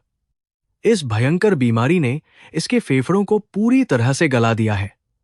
जब इसे इलाज की जरूरत थी, तब इसके पास दवा खरीदने के लिए 1 रुपया भी नहीं था। यह सिर्फ सूखी रोटियां खाकर और खून थूक कर अपना जीवन काटती रही। अब मौत इसके बहुत ही करीब आ चुकी है और दुनिया का कोई भी बड़ा से बड़ा अस्पताल अब इस बेचारी को मरने से बिल्कुल नहीं बचा सकता। लेकिन देवेंद्र हार मानने वालों में से बिल्कुल नहीं थे। उन्होंने बूढ़ी औरत की बात को अनसुना कर दिया। उनके अंदर का अधिकारी और पति आज एक हो चुके थे, जो किसी भी कीमत पर अपनी पत्नी को मौत के मुंह से खींच लाना चाहते थे। उन्होंने अपने आंसू पोंछे और बहुत ही दृढ़ आवाज में कहा कि मैं मौत से भी अपनी पत्नी को वापस छीन लाऊंगा। मेरा प्यार इतना कमजोर नहीं है जो इस तरह से हार मान ले, चाहे मेरी सारी दौलत क्यों न चली जाए। मैं अपनी मीरा को बचाकर रहूंगा। उन्होंने बहुत ही सावधानी से उस सोते हुए विकलांग बच्चे को अपनी एक मजबूत बाह में उठाया और दूसरी बाह से मीरा के बेहद कमजोर शरीर को सहारा देकर खड़ा किया। मीरा का वजन किसी छोटे बच्चे जितना ही रह गया था।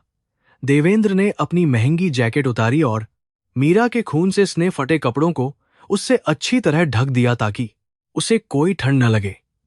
उन्होंने मीरा को अपनी गोद में उठा लिया, जैसे कोई पिता अपने बीमार बच्चे को बहुत ही ज्यादा प्यार से और हिफाजत से उठाता है।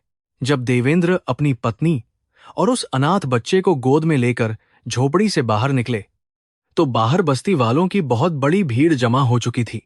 सब लोग हैरानी से देख रहे थे कि एक बड़ा और अमीर साहब कूड़ा बीनने वाली एक बीमार औरत को इतने सम्मान से लेकर जा रहा है। भीड़ चुपचाप पीछे हट गई और देवेंद्र के लिए रास्ता बना दिया। देवेंद्र की आंखों में एक भयंकर आग जल रही थी। यह आग उन सभी लोगों को जलाकर राख करने वाली थी जिन्होंने मीरा की यह भयानक हालत की थी।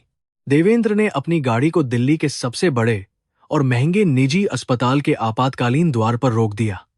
गाड़ी के रुकते ही अस्पताल का पूरा स्टाफ एक वीआईपी मरीज की खबर सुनकर बाहर दौड़ पड़ा।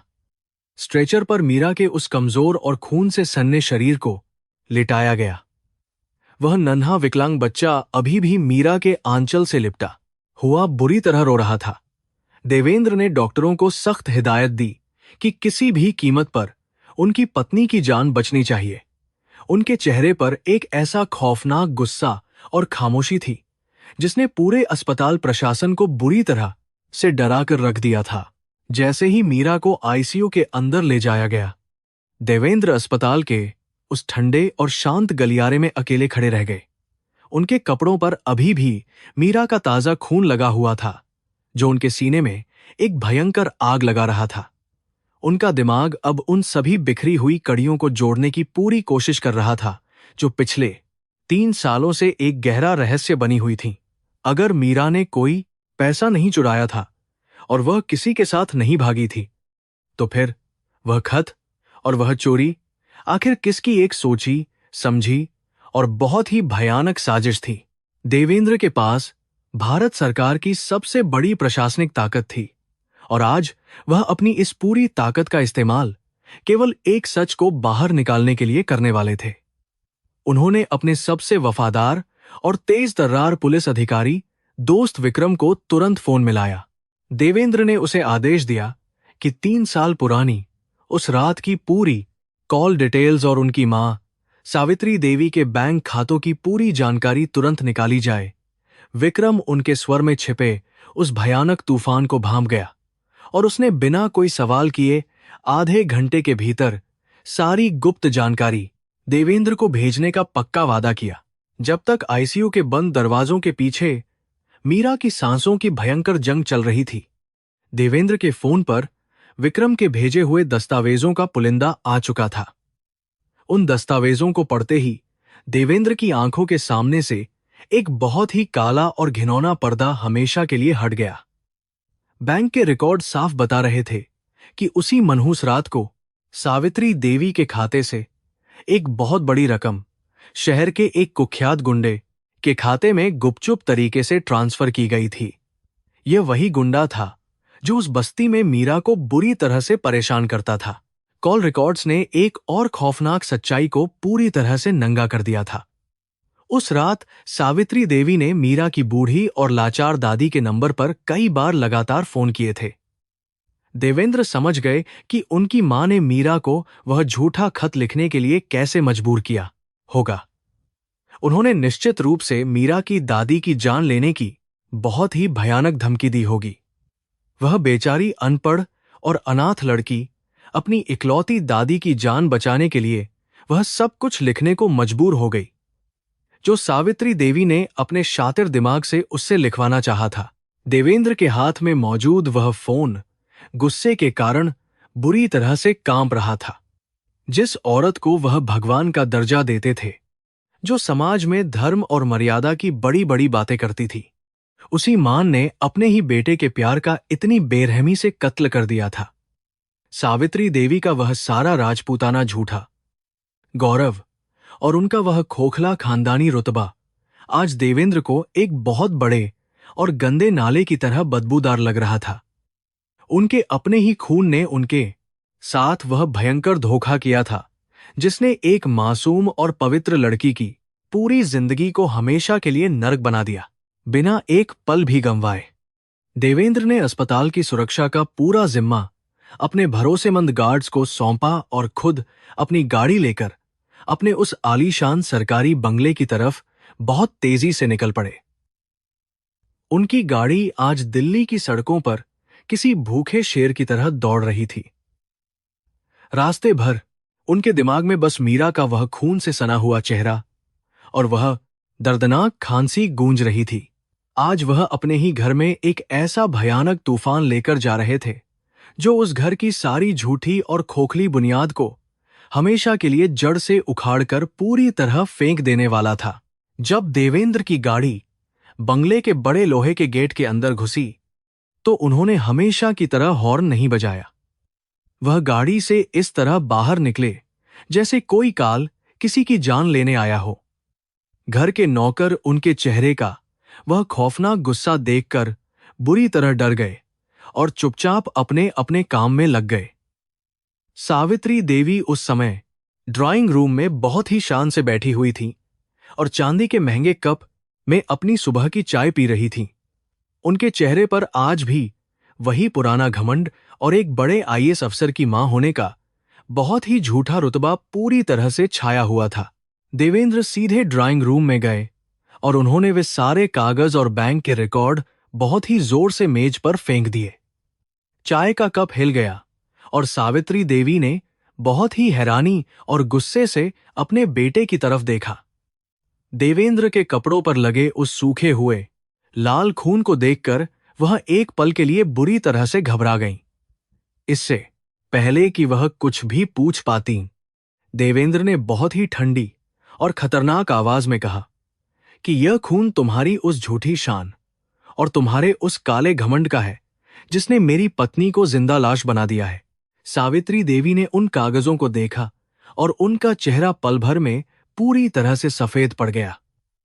वह समझ गईं कि उनके 3 साल पुराने उस काले और भयानक सच का आज पूरी तरह से पर्दाफाश हो चुका है। लेकिन अपने झूठे घमंड में चूर उस औरत ने बिल्कुल भी हार नहीं मानी।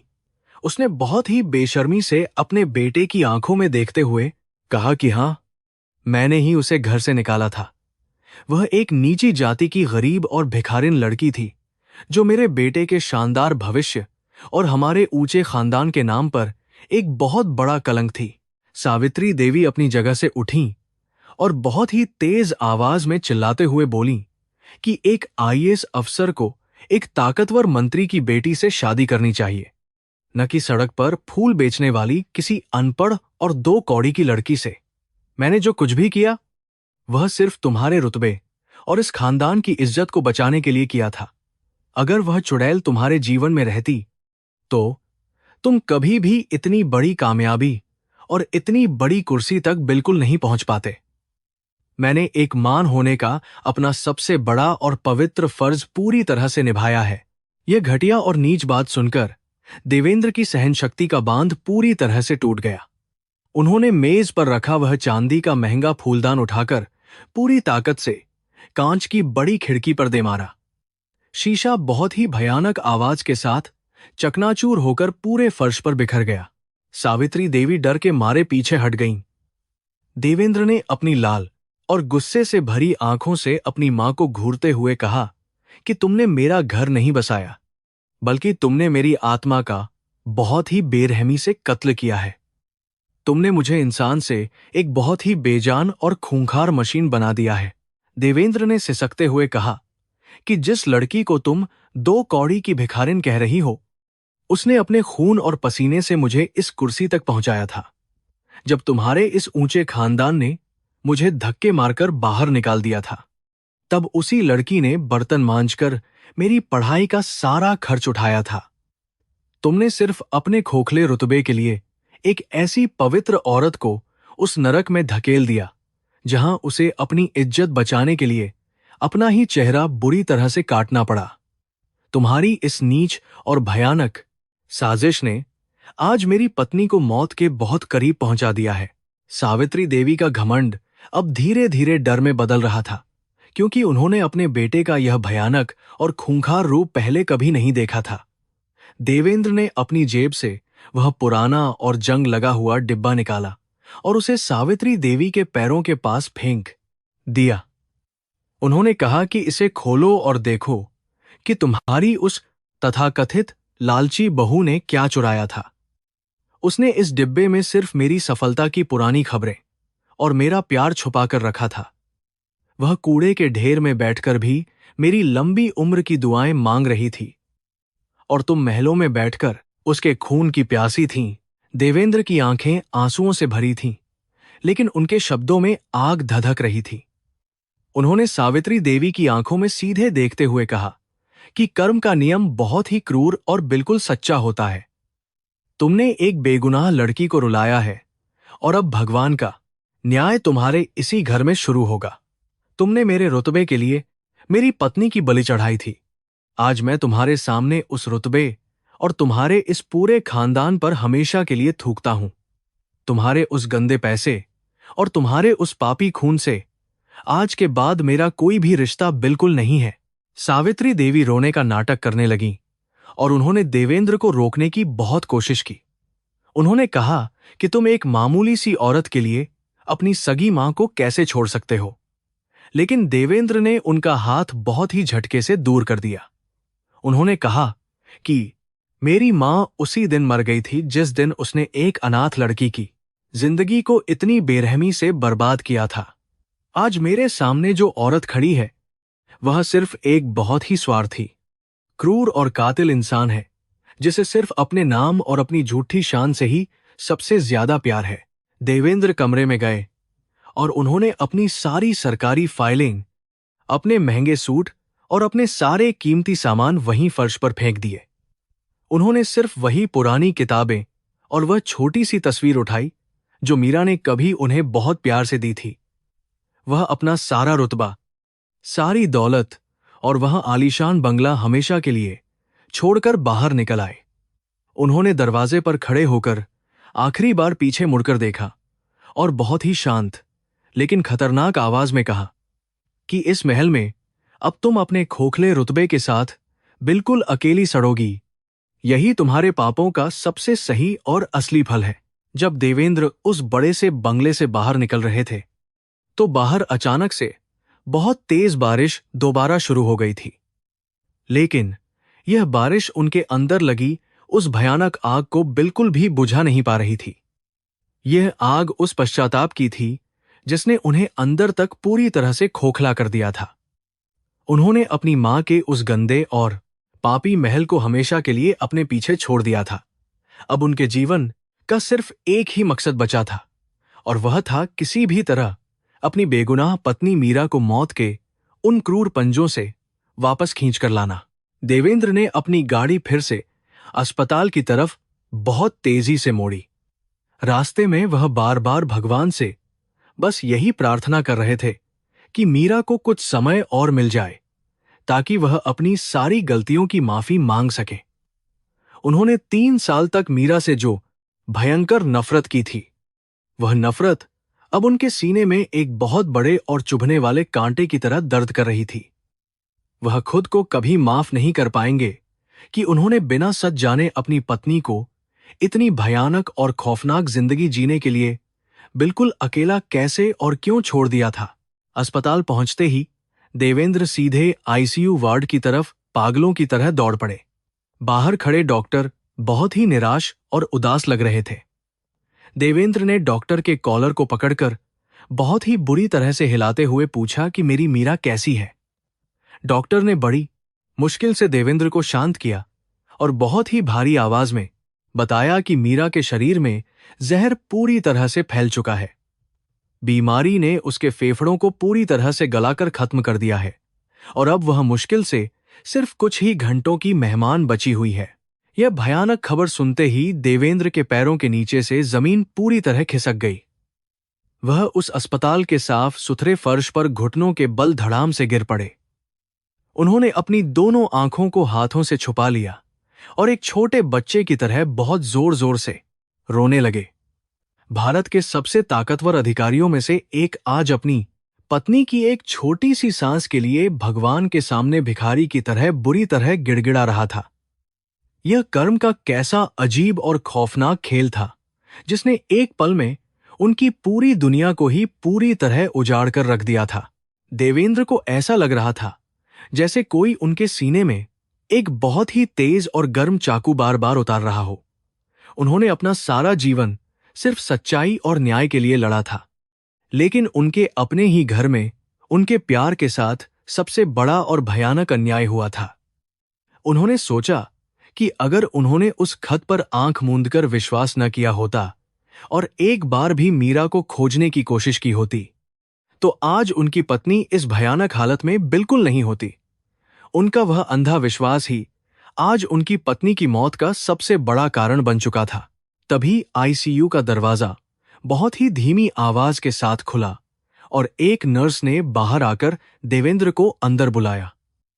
उसने बताया कि मरीज को थोड़ी देर के लिए होश आया है और वह बार बार सिर्फ आपका ही नाम ले रही है। देवेंद्र ने जल्दी से अपने आंसुओं को पोंछा और बहुत ही भारी कदमों के साथ उस सफेद और डरावने कमरे के अंदर प्रवेश किया।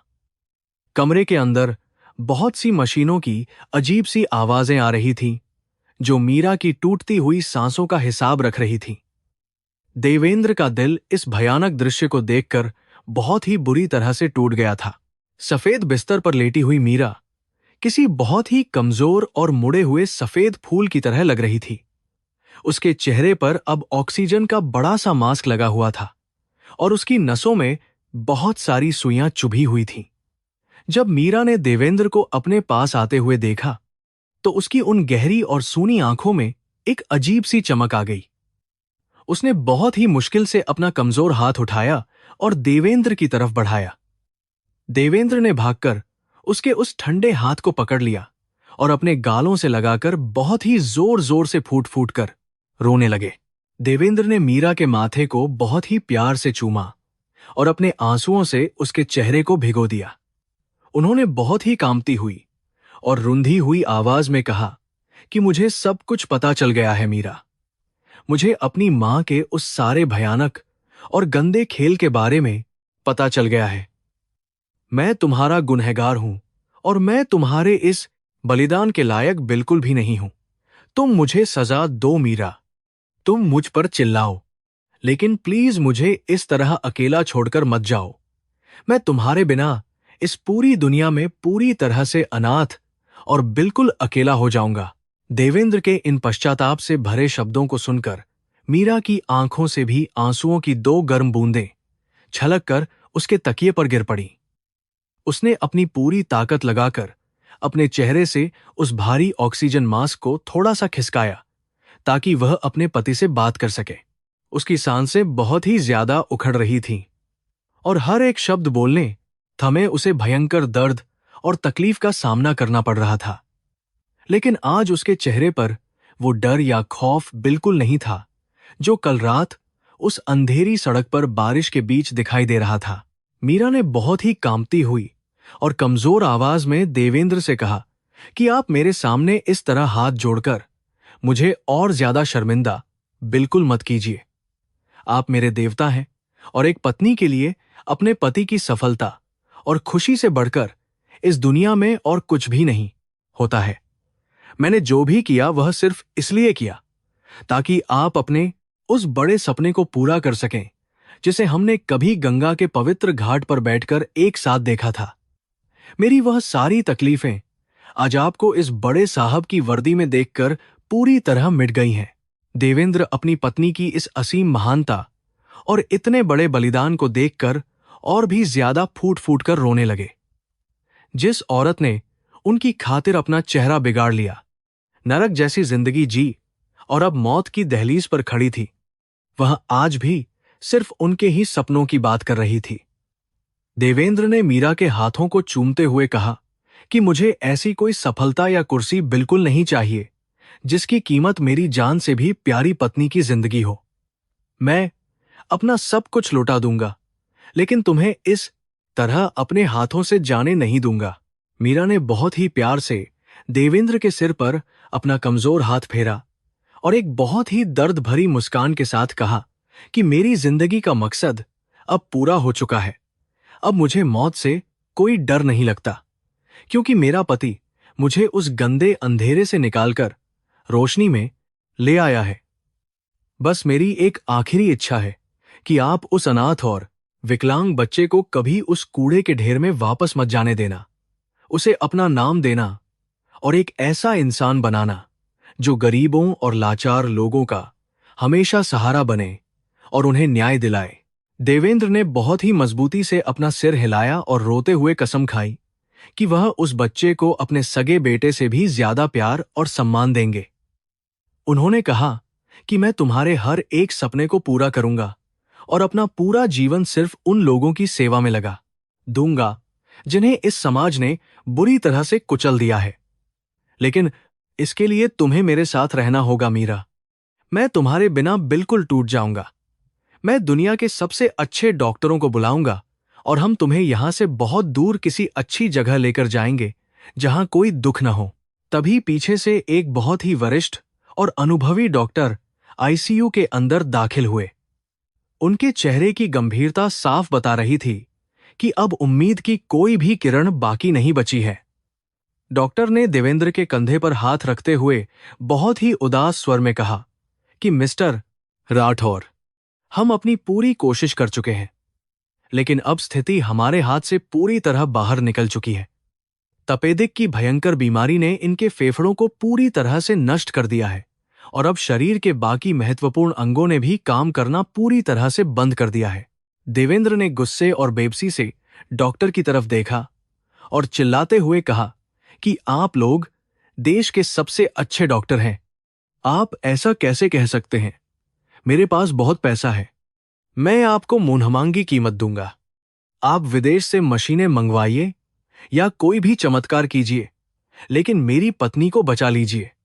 डॉक्टर ने बहुत ही शांति से जवाब दिया कि जीवन और मृत्यु किसी भी इंसान के हाथ में नहीं होती, न ही इसे दौलत से खरीदा जा सकता है। इनकी हालत इतनी ज्यादा खराब है कि अब इन्हें किसी दूसरे अस्पताल में ले जाना भी बिल्कुल नामुमकिन है। मीरा ने डॉक्टर की इन बातों को बहुत ही शांति से सुना और फिर से देवेंद्र का हाथ अपनी तरफ खींचा। उसने अपनी उखड़ती हुई सांसों के बीच कहा कि डॉक्टर साहब बिल्कुल सही कह रहे हैं। अब मेरे पास समय बहुत ही कम बचा है। आप इस तरह जिद मत कीजिए, क्योंकि मैं आपको इस तरह रोते और टूटते हुए बिल्कुल नहीं देख सकती। मेरी किस्मत में सिर्फ इतना ही सफर लिखा था और मैं इस बात से बहुत खुश हूं कि मेरी आखिरी सांसें मेरे अपने पति के मजबूत और प्यार भरे हाथों में ही पूरी तरह से टूट रही हैं। कमरे में लगी उस लाइफ सपोर्ट मशीन की आवाजें अब और भी ज्यादा डरावनी और तेज होने लगी थीं। वो मशीनें चीख चीख कर यह गवाही दे रही थीं कि एक बहुत ही पवित्र और महान आत्मा अब इस पापी दुनिया को हमेशा के लिए छोड़कर जाने वाली है। देवेंद्र को ऐसा महसूस हो रहा था जैसे कोई उनके सीने से उनका दिल बहुत ही बेरहमी से खींचकर बाहर निकाल रहा हो। उन्होंने अपना सिर मीरा की छाती पर रख दिया और एक छोटे बच्चे की तरह बिलक बिलक कर रोने लगे, जो अपनी मां को हमेशा के लिए खोने के भयंकर डर से कांप रहा हो। तो भारत सरकार का वह सबसे ताकतवर और रुतबेदार आईएएस अधिकारी आज अपनी नियति के सामने पूरी तरह से घुटने टेक चुका था। जिन हाथों से वह बड़े बड़े सरकारी आदेशों पर हस्ताक्षर करते थे, वे हाथ आज अपनी पत्नी की एक छोटी सी सांस को रोकने में पूरी तरह से नाकाम साबित हो रहे थे। उनका सारा घमंड, उनकी सारी ताकत और उनका वह सारा रुतबा आज इस सफेद बिस्तर के पास आकर पूरी तरह से राख हो गया था। देवेंद्र को समझ आ गया था कि मौत दुनिया का सबसे बड़ा सच है, जिसे कोई भी ताकत कभी भी नहीं हरा सकती है। अचानक मीरा के शरीर में एक बहुत तेज कंपन हुआ और उसकी आंखें पूरी तरह से बाहर की तरफ पलट गईं। उसने बहुत ही भयानक दर्द के साथ अपना सीना ऊपर की तरफ उठाया और जोर से सांस लेने की एक आखिरी और बहुत ही दर्दनाक कोशिश की। देवेंद्र ने घबराकर डॉक्टरों को जोर से आवाज लगाई, लेकिन मीरा ने अपने कांपते हुए हाथ से उन्हें रोक दिया। उसने बहुत ही मुश्किल से अपने होठों को हिलाते हुए देवेंद्र के कान में फुसफुसाकर अपनी जिंदगी की आखिरी और सबसे बड़ी इच्छा उनके सामने रखी, जिसने देवेंद्र को और भी रुला दिया। मीरा ने बहुत ही धीमी और टूटती हुई आवाज में कहा कि मुझे इस बंद और घुटन भरे कमरे में अपनी आखिरी सांसें बिल्कुल नहीं लेनी है। अगर आप सच में मुझसे प्यार करते हैं तो मुझे यहां से बहुत दूर हमारे उसी पुराने और पवित्र शहर वाराणसी ले चलिए। मैं अपनी जिंदगी के आखिरी कुछ पल उसी पवित्र गंगा नदी के शांत घाट पर बिताना चाहती हूं, जहां हमने पहली बार एक दूसरे को देखा था और प्यार किया था। मुझे उन मशीनों के बीच नहीं, बल्कि आपकी बाहों में और गंगा मैया की पवित्र गोद में हमेशा के लिए सोना है। यह आखिरी इच्छा सुनकर देवेंद्र ने तुरंत अपने आंसू पोंछे और बहुत ही मजबूती से अपना सिर हिलाकर हामी भर दी। उन्होंने डॉक्टरों को आदेश दिया कि एक विशेष और लाइफ सपोर्ट सिस्टम से लैस एम्बुलेंस को तुरंत तैयार किया जाए। डॉक्टर उन्हें ऐसा न करने की चेतावनी दे रहे थे, क्योंकि इतने लंबे सफर में मीरा की जान कभी भी जा सकती थी। लेकिन देवेंद्र ने उनकी एक भी बात नहीं सुनी, क्योंकि वे अपनी पत्नी की यह आखिरी और सबसे पवित्र इच्छा किसी भी कीमत पर हर हाल में पूरी करना चाहते थे, चाहे इसके लिए उन्हें कुछ भी क्यों न करना पड़े। अस्पताल के बाहर कुछ ही मिनटों में एक बहुत ही बड़ी और अत्याधुनिक सुविधाओं वाली एम्बुलेंस पूरी तरह से तैयार होकर खड़ी हो गई। देवेंद्र ने बहुत ही सावधानी से मीरा को स्ट्रेचर पर लिटाया और उस नन्हे विकलांग बच्चे को भी अपने साथ एम्बुलेंस में बैठा लिया। उनके दिल में अब एक अजीब सी शांति और एक बहुत ही गहरा दुख एक साथ उमड़ रहा था। यह उनका मीरा के साथ आखिरी सफर होने वाला था, जो उन्हें दिल्ली की इस चकाचौंध से दूर वापस उसी पवित्र और पुरानी दुनिया में ले जा रहा था, जहां से उनकी यह अधूरी कहानी शुरू हुई थी। एम्बुलेंस का सायरन पूरी दिल्ली की खामोश सड़कों को चीरता हुआ बहुत तेजी से आगे की तरफ बढ़ता जा रहा था। बाहर की दुनिया में लोग अपनी रोजमर्रा की जिंदगी में बहुत ही ज्यादा व्यस्त थे, लेकिन एम्बुलेंस के अंदर एक इंसान की पूरी दुनिया हमेशा के लिए खत्म होने की कगार पर खड़ी थी। देवेंद्र ने पूरे रास्ते मीरा का वह ठंडा हाथ अपने हाथों में कसकर पकड़कर रखा था और लगातार उसके माथे को बहुत प्यार से चूम रहे थे। हर बीतता हुआ एक एक पल उनके दिल पर बहुत ही भारी और जानलेवा पत्थर की तरह गिर रहा था। रास्ते में देवेंद्र बार बार उन पुराने और खूबसूरत दिनों को याद कर रहे थे, जब मीरा बिल्कुल स्वस्थ थी और पूरे घर में हमेशा हंसती और चहकती रहती थी। कैसे वह उनके लिए अपने हाथों से खाना बनाती थी और उनकी हर छोटी से छोटी खुशी का बहुत ही ज्यादा ख्याल रखती थी। आज वह सारी यादें देवेंद्र के सीने में एक बहुत ही तेज और गहरे चाकू की तरह चुभ रही थीं। उन्हें लग रहा था जैसे वे एक बहुत ही भयानक और डरावने सपने में जी रहे हों, जिससे वे कभी भी जाग नहीं पाएंगे और यह दुख उन्हें हमेशा के लिए मार डालेगा। जैसे जैसे वे वाराणसी के करीब पहुंच रहे थे, मीरा के चेहरे पर एक बहुत ही अजीब और दिव्य सी शांति दिखाई देने लगी थी। उसकी सांसें बहुत ज्यादा धीमी हो चुकी थीं, लेकिन उसकी आंखों में एक बहुत ही अनोखी और खूबसूरत चमक थी, जैसे उसे अपनी मंजिल साफ दिखाई दे रही हो। देवेंद्र समझ गए थे कि अब उनका प्यार इस दुनिया की सभी सीमाओं को पार करके एक ऐसी जगह जाने वाला है जहां कोई दुख और कोई बीमारी नहीं होती। उन्होंने मन ही मन गंगा मैया से प्रार्थना की कि वे उनकी मीरा को अपने आंचल में जगह दें। सुबह की पहली हल्की किरण के साथ ही एम्बुलेंस ने वाराणसी शहर की सीमा में पूरी तरह से प्रवेश कर लिया। मंदिरों की घंटियों की आवाज और हवा में फैली उस पवित्र चंदन की महक ने एम्बुलेंस के उस उदास माहौल को थोड़ा सा पवित्र कर दिया था।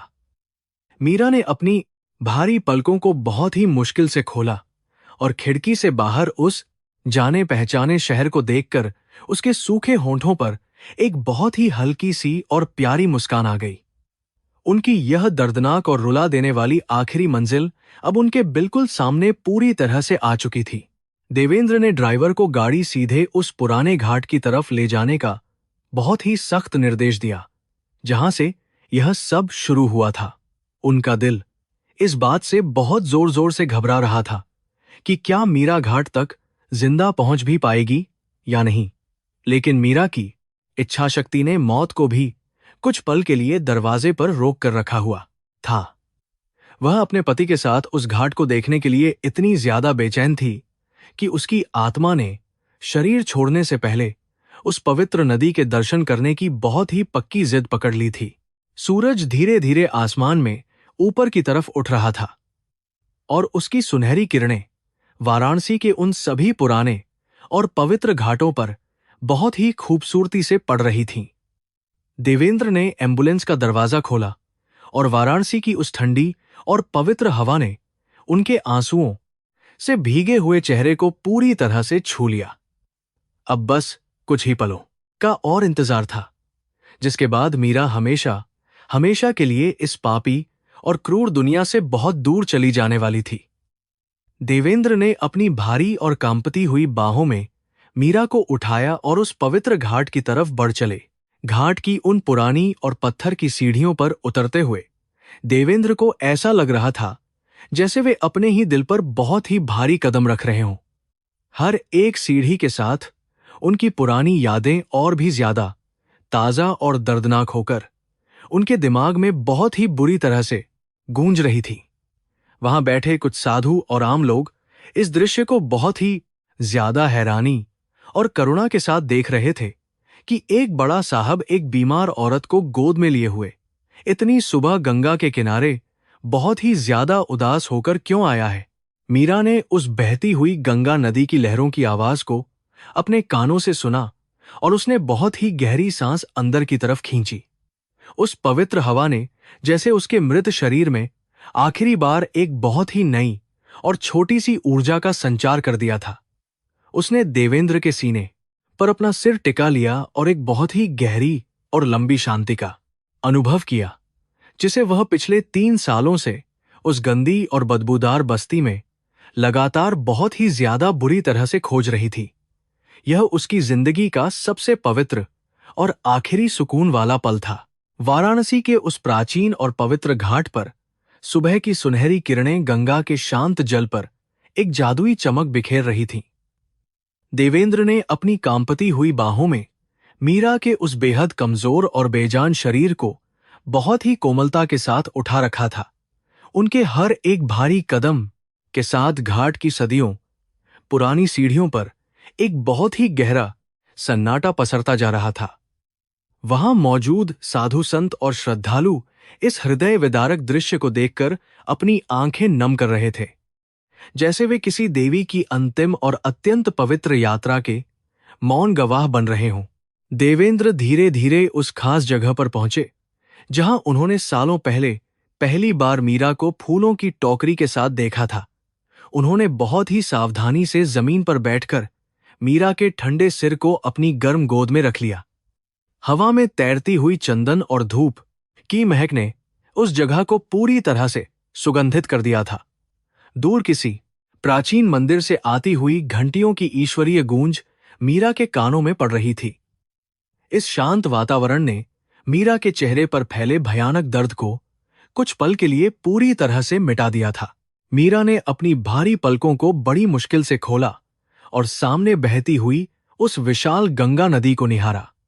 उसकी सूनी आंखों में अचानक एक अनोखी चमक आ गई, जैसे उसे अपनी सारी मंजिलें एक साथ मिल गई हों। उसने अपनी बची हुई पूरी ताकत लगाकर अपना कमजोर हाथ उठाया और देवेंद्र के आंसुओं से भीगे गालों को बहुत प्यार से छुआ।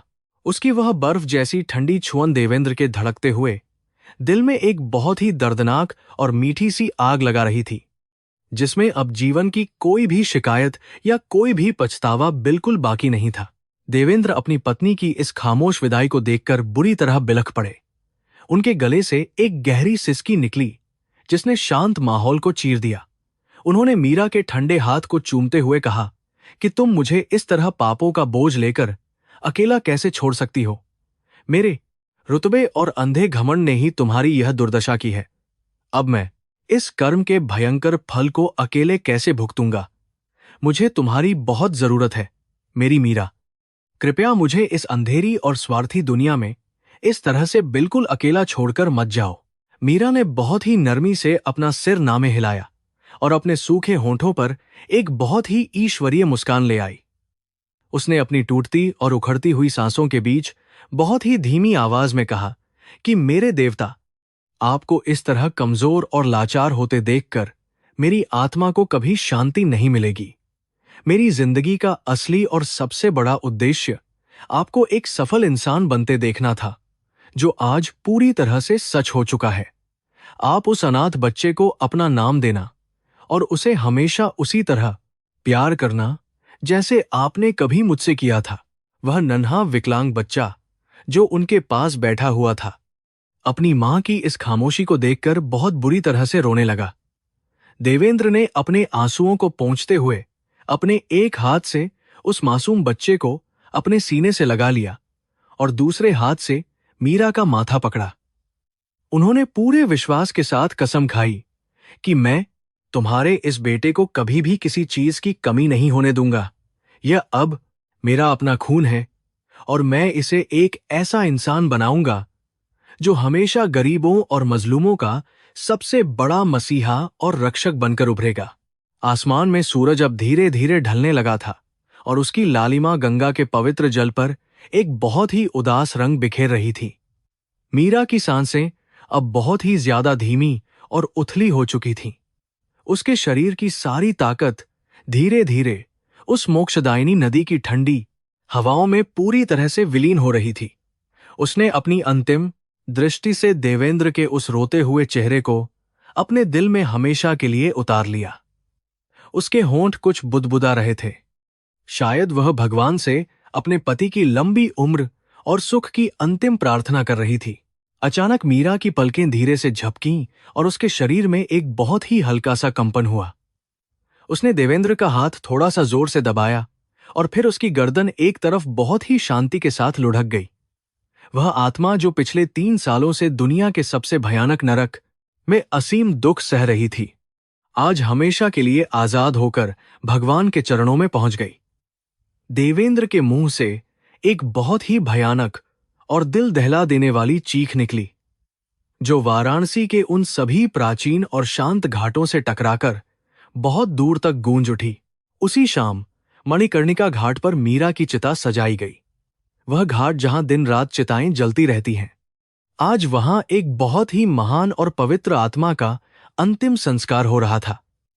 देवेंद्र ने खुद अपने हाथों से अपनी पत्नी की चिता को मुखाग्नि दी।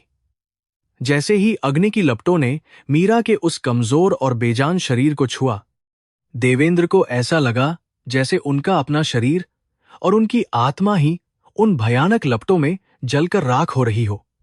वह वहीं जमीन पर गिर पड़े और उस जलती हुई चिता को निर्निमेष आंखों से सिर्फ देखते रहे। अगले दिन सुबह देवेंद्र ने बहुत ही भारी मन से मीरा की राख और उसकी बची हुई अस्थियों को गंगा की उन पवित्र और मोक्षदायिनी लहरों में हमेशा के लिए प्रवाहित कर दिया। वह राख नदी के शांत जल में घुलकर हमेशा के लिए उस अनंत यात्रा पर निकल गई जहां से कोई कभी वापस नहीं आता। देवेंद्र ने पानी में खड़े होकर अपने हाथों में वह पवित्र जल लिया और आसमान की तरफ देखकर अपनी जिंदगी का सबसे बड़ा और सबसे अहम फैसला किया। उन्होंने अपनी पिछली सारी जिंदगी और अपने उस झूठे रुतबे को उसी गंगा में बहा दिया। समय का पहिया अपनी निर्दयी रफ्तार से लगातार घूमता रहा। मीरा के जाने के बाद दिल्ली के सत्ता के उन गलियारों में आईएएस देवेंद्र राठौर का एक बिल्कुल नया और अलग रूप सामने आया। वह कठोर और घमंडी अधिकारी बिल्कुल नहीं रहे थे, जो सिर्फ फाइलों में उलझा रहता था। उनकी आंखों में अब सत्ता की चमक नहीं थी, बल्कि गरीबों के प्रति एक असीम करुणा और दया छाई रहती थी। उन्होंने अपनी मां सावित्री देवी के उस पापी घर और झूठे खानदान से अपना हर एक नाता हमेशा के लिए पूरी तरह से तोड़ लिया था। देवेंद्र ने अपनी जिंदगी की सारी जमा पूंजी और पुश्तैनी जायदाद का अपना पूरा हिस्सा बेच दिया। उन पैसों से उन्होंने उसी बदबूदार बस्ती में एक बहुत बड़ा अस्पताल और एक शानदार स्कूल बनवाया, जहां कभी मीरा ने अपने जीवन के सबसे दुखद दिन गुजारे थे।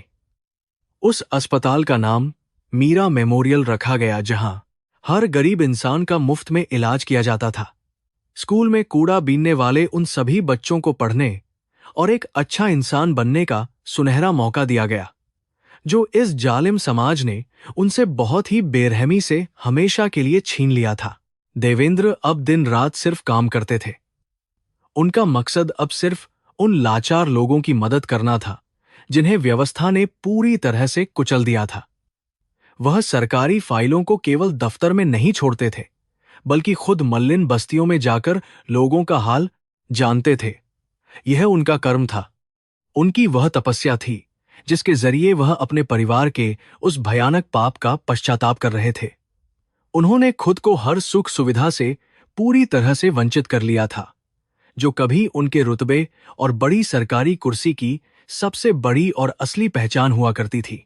दूसरी तरफ सावित्री देवी की हालत कर्म के उसी कठोर नियम के कारण बहुत ज्यादा दयनीय हो गई थी। देवेंद्र के घर छोड़ने के बाद वह अपने उस आलीशान बंगले में पूरी तरह से अकेली रह गई थी। उनके झूठे रुतबे और पैसों ने उन्हें एक भयंकर और लाइलाज बीमारी से बिल्कुल नहीं बचाया। जब वे दर्द से कराहती थीं, तो उनके पास पानी पिलाने वाला कोई अपना मौजूद नहीं था।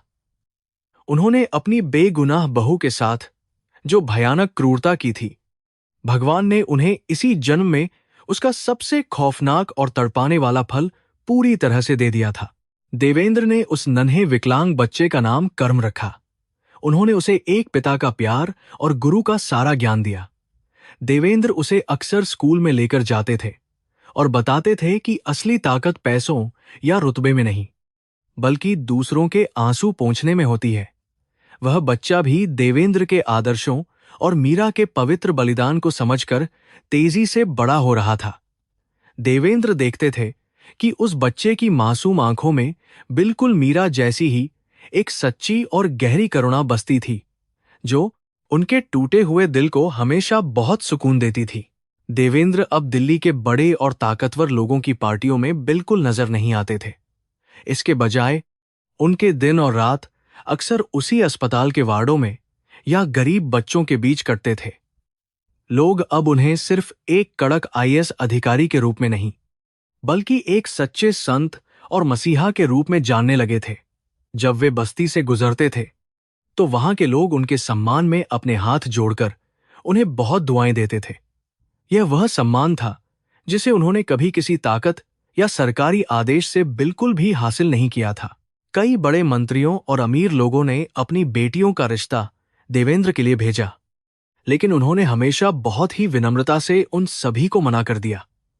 उनके लिए उनकी पत्नी मीरा कभी नहीं मरी थी। उसका प्यार उनके सीने में हमेशा के लिए पूरी तरह अमर हो चुका था। वह अक्सर रात को अपने कमरे में अकेले बैठकर मीरा की उस छोटी सी पुरानी तस्वीर से घंटों बातें करते रहते थे। वे उसे अपने पूरे दिन का काम बताते थे, जैसे वह आज भी उनके सामने बैठी हुई, बहुत ही ध्यान से उनकी हर बात सुन रही हो। यह कहानी सिर्फ एक टूटे हुए दिल या खोए हुए प्यार की दास्तान बिल्कुल नहीं थी। यह भारत के उस जटिल समाज की एक सच्ची तस्वीर थी, जहां सत्ता और गरीबी आमने सामने खड़े रहते हैं। देवेंद्र ने यह साबित कर दिया था कि एक इंसान अपनी गलतियों और अपने पापों का प्रायश्चित अगर सच्चे मन से करे, तो वह अपना और दूसरों का जीवन बदल सकता है। उन्होंने अपने उस भयंकर और काले कर्म को समाज की भलाई के एक बहुत ही बड़े और पवित्र कर्म में पूरी तरह से बदलकर हमेशा के लिए रख दिया था। इस पूरी यात्रा में देवेंद्र ने समाज की उस खोखली व्यवस्था को भी नंगी आंखों से देखा था, जो गरीबों को सिर्फ कीड़े मकोड़े समझती है। उन्होंने अपने प्रशासन में कई ऐसे सख्त नियम बनाए जिससे किसी भी मासूम इंसान को दोबारा कूड़े के ढेर में अपनी जिंदगी न काटनी पड़े। उन्होंने कई अनाथालयों और महिला आश्रय गृहों को भारी सरकारी मदद और मजबूत सुरक्षा दिलवाई। वे जानते थे कि हर गरीब औरत में कहीं ना कहीं उनकी मीरा का ही रूप छिपा है, जो अपनी जान बचाने के लिए इस जालिम समाज से लगातार बहुत ही बहादुरी से लड़ रही है। देवेंद्र का यह जीवन एक लंबी और कठिन तीर्थयात्रा के समान बन चुका था, जिसका कोई अंतिम पड़ाव बिल्कुल नहीं था। उन्होंने अपनी हर सांस को उन लोगों के लिए समर्पित कर दिया था, जिनकी आवाज सत्ता के ऊंचे कमरों तक कभी नहीं पहुंच पाती है। जब वे रात को थककर अपने साधारण से बिस्तर पर लेटते थे, तो उन्हें लगता था जैसे मीरा पास आकर उनके माथे को बहुत प्यार से चूम रही हो। उस एक छोटी सी ख्याली छुअन में ही उन्हें अपनी पूरी जिंदगी का सारा सुख और सुकून हमेशा के लिए मिल जाता था।